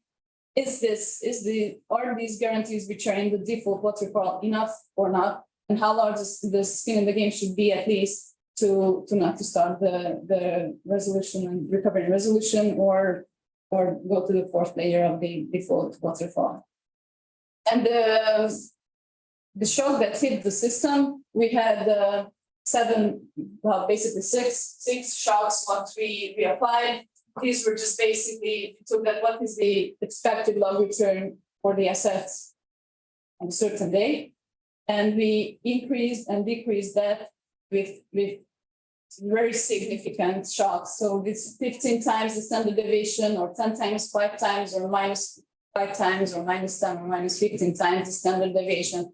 So we applied such a huge shocks, which would be quite impossible to have really on the market on one certain day. So for example, minus 15 standard deviation would mean minus 21% log return in one day, which is well, basically almost impossible to have on a stock market. So these are the results we are having. So this is an extreme case that we have a minus 15 times standard deviation price change in one day. But what if we have this at the same time in the stock and in the currency as well? How would the system look like? And we have these 4 different setups. One setup is that we are merging the initial margin and the default fund as well for the 2 markets. The other setup is that we are separating both of them. The third one is that we separate only the initial margin, so we are calculating it to the 2 markets one by one, but they have a common default fund. And the fourth setup is that we are calculating the initial margin for the 2 markets together, but the default fund is separated for the 2 markets. And how does this affect the structure? And we can see that if we take the markets separately, so we calculated the initial and default fund separately for the 2 markets, then the minimum amount of skin in the game is the lowest in this case. And a little bit higher if we are separating only the initial margin, but we have a common default fund. And if we are separating on the default fund level, then we can see that the minimum amount of skin in the game, what would be needed is notable. So it's very, very big. So a lot of skin in the game would be needed to not to start the recovery. If you take a more plausible case, so let's say that only just minus 5 times the standard deviation is the price change on a daily basis, which is still very extreme, then we see that the result what we are having, it's following much more the pattern, which is really how a waterfall looks like on the market. But still we can see that the market, which is totally separated, need the smallest skin in the game. This is we are just adding the layers together, and this shows the total size of the default waterfall in the different settings. And you can see that those markets which are separated on the initial margin level, in those cases, the total available collaterals within the default waterfall is much larger than in the 2 other cases when it is separated only on the when it is merged on the initial margin level, but separated on one of them on the default fund level. So it is not so optimal from a CCP's point of view, because the liquidity what can apply in case of default is not as large. These are the average values of the initial margins and the default fund contributions on the clearing member level. And what I just wanted to show you this in these cases, that those clearing members, for example, the 3rd clearing member, who had very huge open risky positions on the derivatives market, in those cases when it's separated on the initial margin level, the initial margin they had to pay was 50% of the total initial margin that was available on the market level. But when we are merging the markets, their contribution increases to 60%. So they're taking more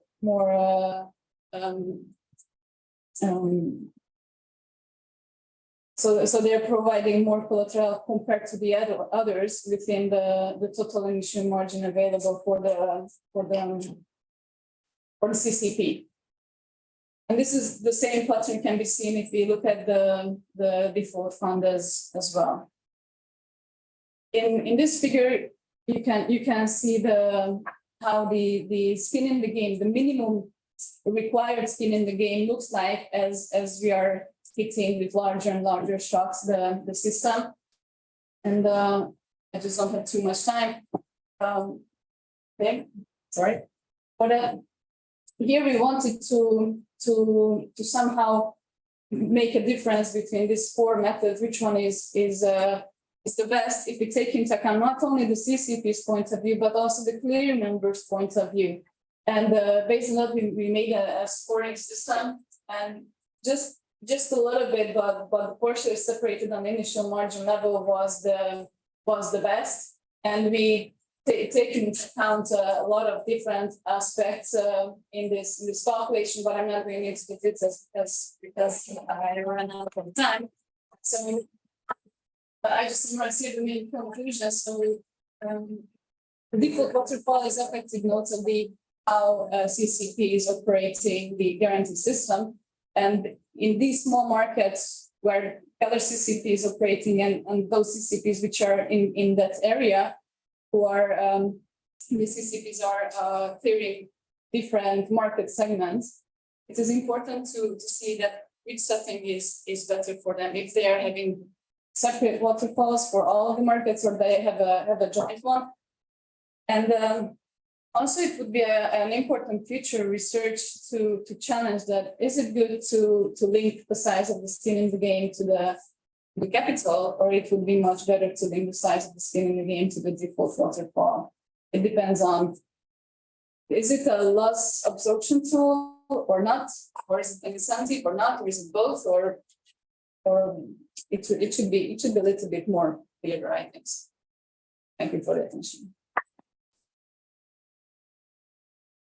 Thank you, Paolo. If you want, we can directly continue with the point maybe first. And I changed the.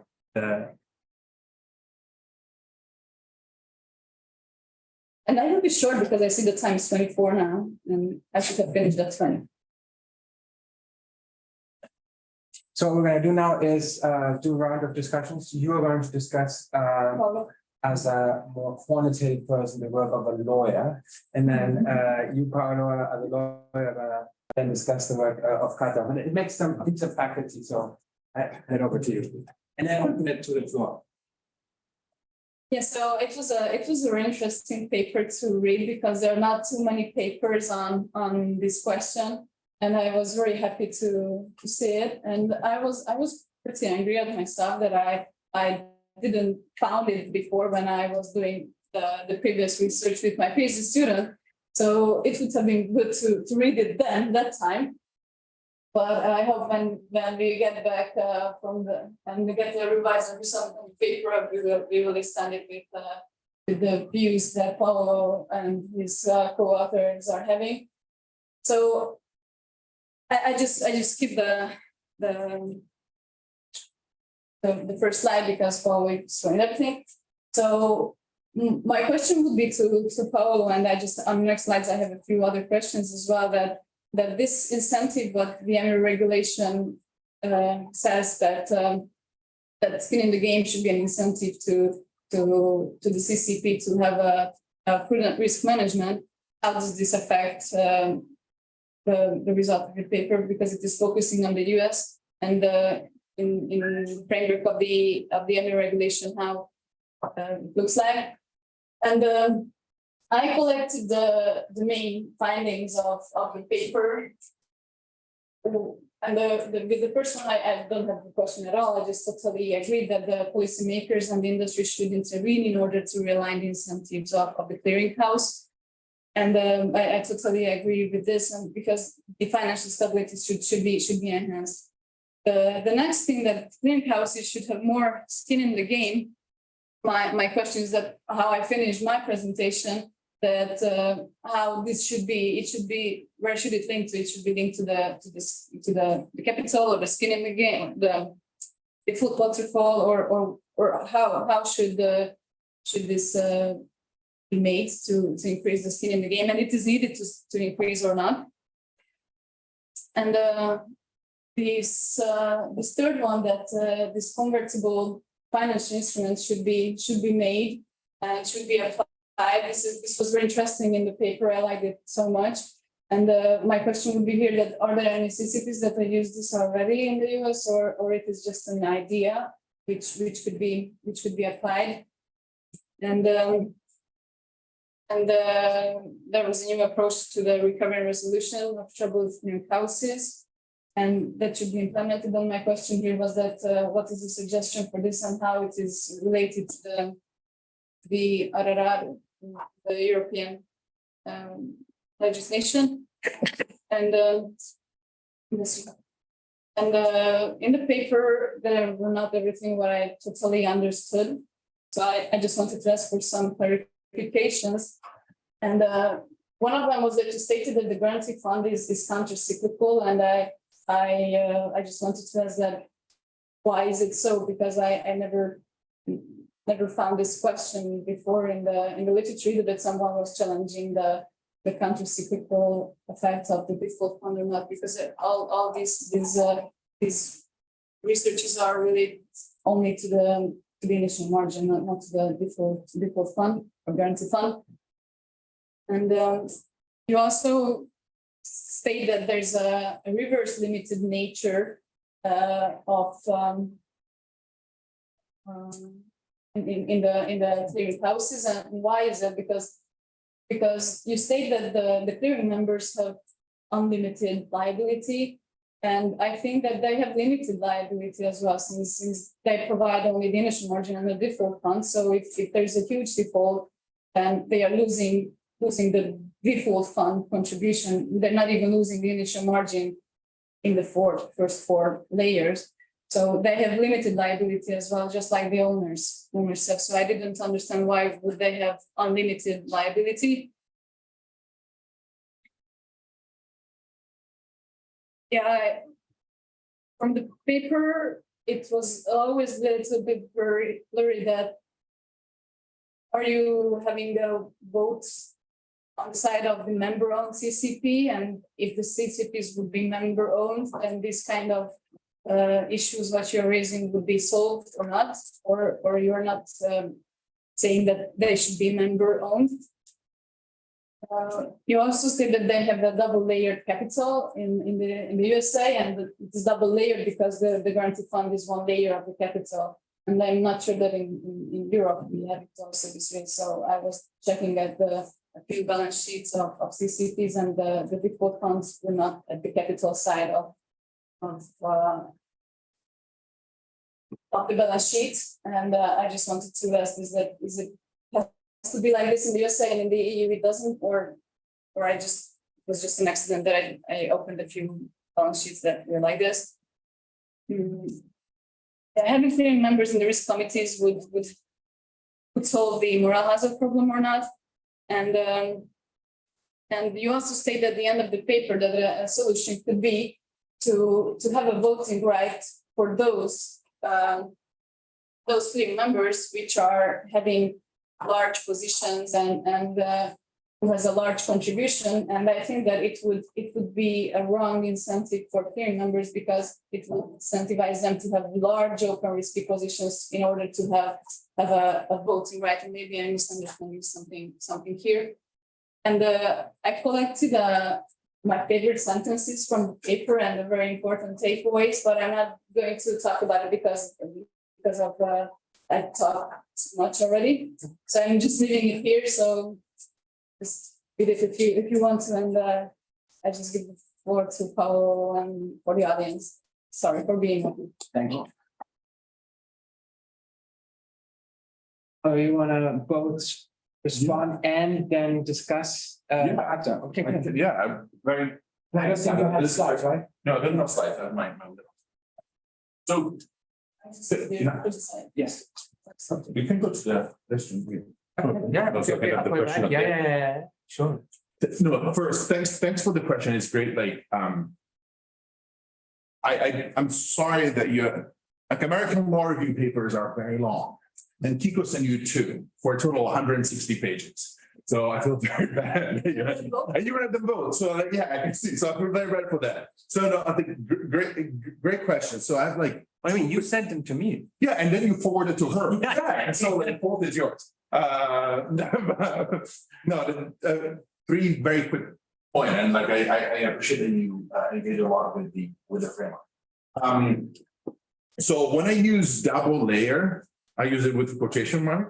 The double layer capital is quotation mark for capital because I don't mean it in the traditional capital of the corporation. I know I receive a lot of pushback about using capital, but I just wanted to make it more accessible. Now, it's in the same way in the US and the EU. Another quick point, like the aspect of the reverse limited liability. So this is the parallel to like some corporation, like a business form in the US, it's called limited partnership. But what when they talk about like virtually unlimited liability of the members in the US, more in the EU, where there are cap on assessment, right? Is precisely what happened after the default the guarantee fund, the default fund is completely used up. And so the assessment right that might require members to put up to double the amount of their initial contribution to the default fund, that's what I see as a potentially unlimited liability. Because a lot of additional resources can be drained out of the members before the true capital of the CCP can be touched. And even we can bring into the discussion the second skin in the game. There are like crumbles that at that point, in this, I think in some way, like I tried to connect my paper to yours, is like, what is the role? Like the first question we discussed over lunch. The skin in the game. So what is the purpose of skin in the game? Like one aspect of the paper that I found very interesting, but at the same time, something that perhaps in the new version you might try to work on to tie it better is like the purpose. The first part of the paper and the second part of the paper bring in and engage with two different concepts or the views that people have been given to skin in the game as a incentive alignment mechanism versus loss absorption. Policymaker, the industry push back against any possible higher requirement for a percentage of skin in the game, saying that the function is not to absorb losses. The mutualization of losses and the default waterfall, that's what in place to absorb losses. The skin in the game is just an incentive mechanism.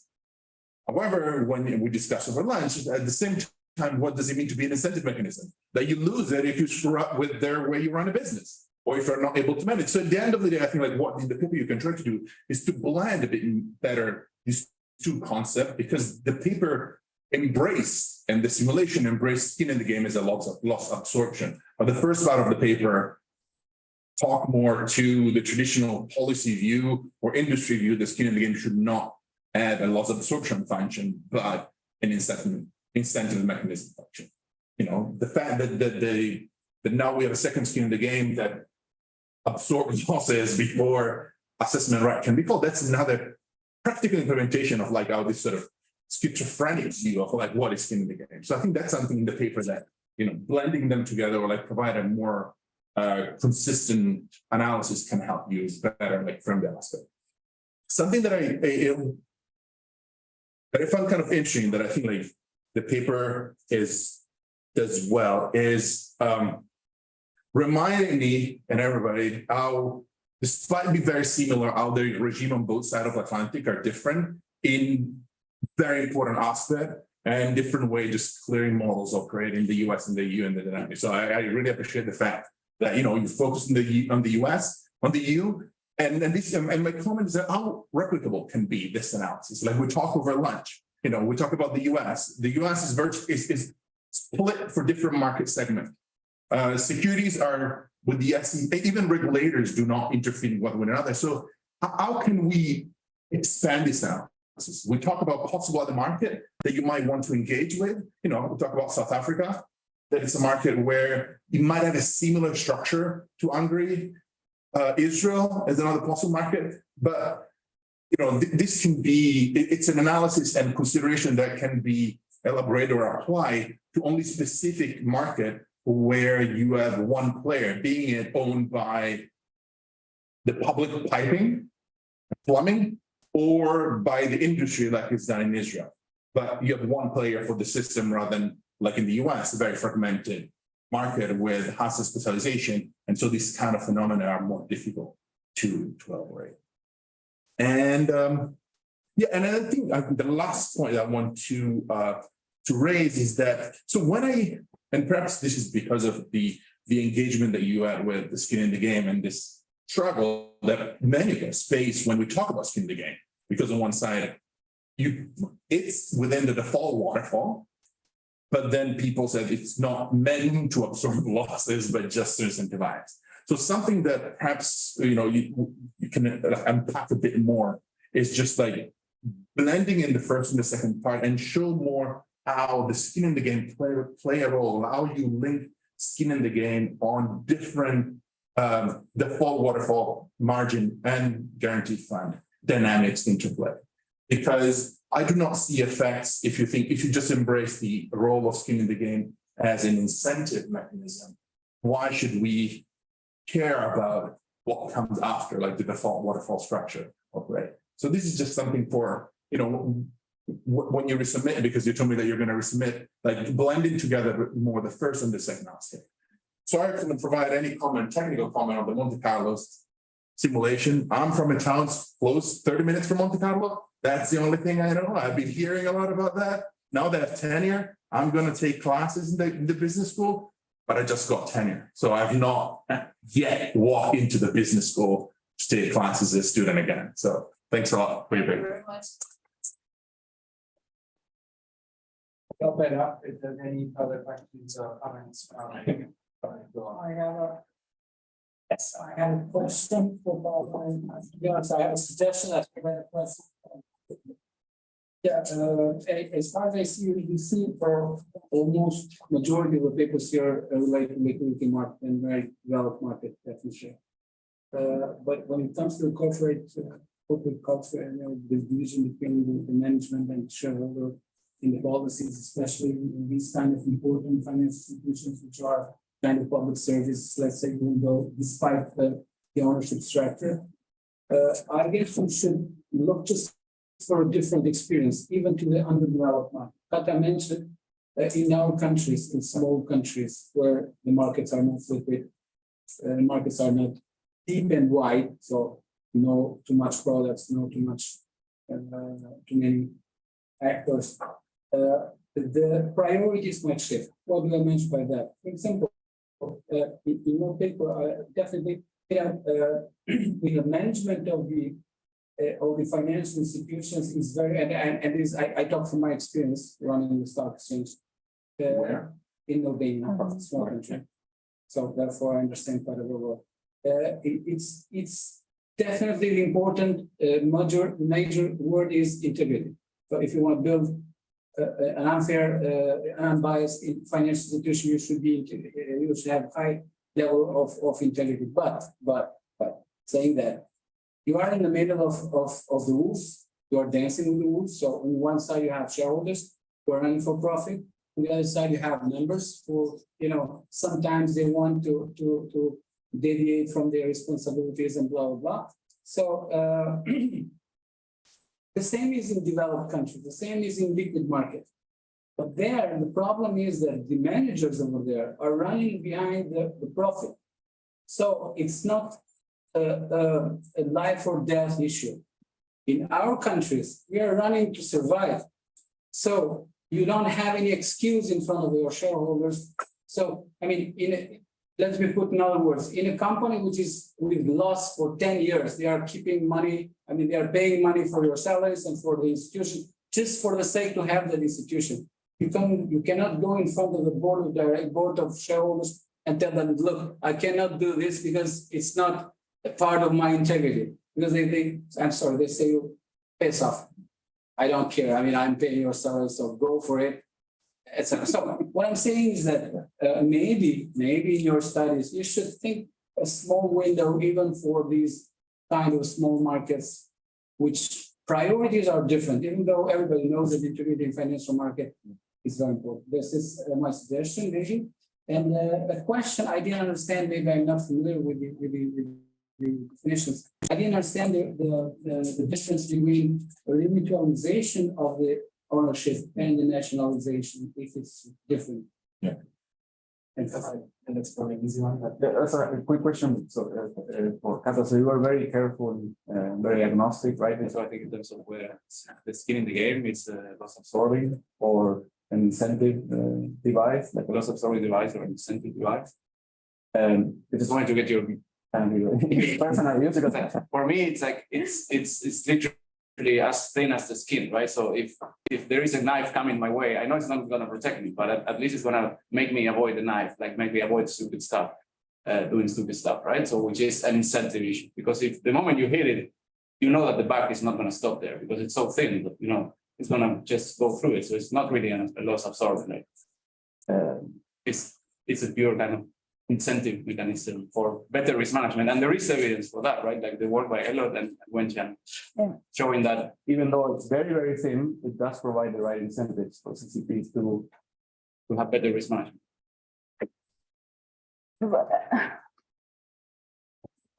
Yes, but thinking from a well, okay, sorry. It's not Hungary or any small countries. Years ago, the media or even the market and the board is wrong, very rich, wrong. So have you any comment on it? How you look at wrong way risk? Not skin the game, wrong way risk. So, local currency, local stock exchange, local bonds and local cash. How do you look at that to talk to non-domestic banks? We have 3 questions. That's sorry, time for me. Do we have any? Well, yes, then we go for it. Thanks for the suggestion. I actually a bit of publicity. So I edited what they published. So I edited a book for Oxford University Press on financial market infrastructure. We focus just on the EU and the US. And the idea was having a second volume on the other one. So thanks for the suggestion. I'll be happy to have my ideas. Great. Okay, thanks. Thank you. And they're de-mutualization. They're different. So like one, the de-mutualization that member would require ownership of this. Members. Nationalization, the CCP would become part of the public fund. I'm not arguing for that, but save us from that, but some people have been arguing for that. The last thing that I want is, no. So my answer to Iñaki is that in the paper of Paolo, I was that's why I showed the ownership structure of the Hungarian stock exchange, that it is owned by the public, basically. So in a case when it is owned by the public and the national bank, and you as a CCP know that the national bank is in the background with the infinite liquidity, you can be much braver, I think. So I'm not saying that Keller CCP is. So Keller CCP has a lot of liquidity within the system. So the initial margin default fund is huge, and I don't know if they ever had to get into the third layer of the default waterfall. But I think it would be useful to link somehow this loss absorption to the size of the skin in the game as well. So just looking from the large markets point of view, large CCPs point of view, where the owner is usually not a central bank, the regulator should think with the small markets and small CCPs point of view, and so I would somehow link it to it, but there would be ways for further research on this. So that's why I put it there to analyze it somehow, that which one is more efficient, and is it needed to be a loss absorption tool, or it is enough if it is just as an incentive. I just can tell, I'm just feeling so, but I don't know. And regarding wrong way risk, especially in these small markets where if you look at the structure of the stock exchange itself and the liquid assets, so we have just basically 2 stocks which are liquid, and well, we have 4 major stocks, but from the 4 major stocks to those which are very liquid, and having those as a collateral, and the turnover is the largest in those stocks as well, and the owners of those companies, the largest owners, are the main players also on the stock exchange, also in the CCP, in the government, in everywhere. So the wrong way risk in these kind of small countries like Albania, Hungary, and all this region, I think it's an important issue. And if let's say there's something with OTP Bank in Hungary, then whole Hungary is bankrupt, and that's it. So and Like it happened with agricole in Croatia. yes, Agricole went down, and the whole region was there. Croatia almost the same. Sounds like a conversation should be had over coffee here. Thank you for participating discussions. So I suggest we make a break and maybe we convene around 5 and start after 5. yes.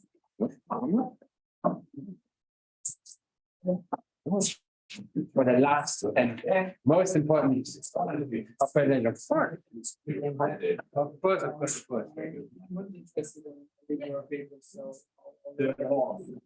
Like, what are you people there?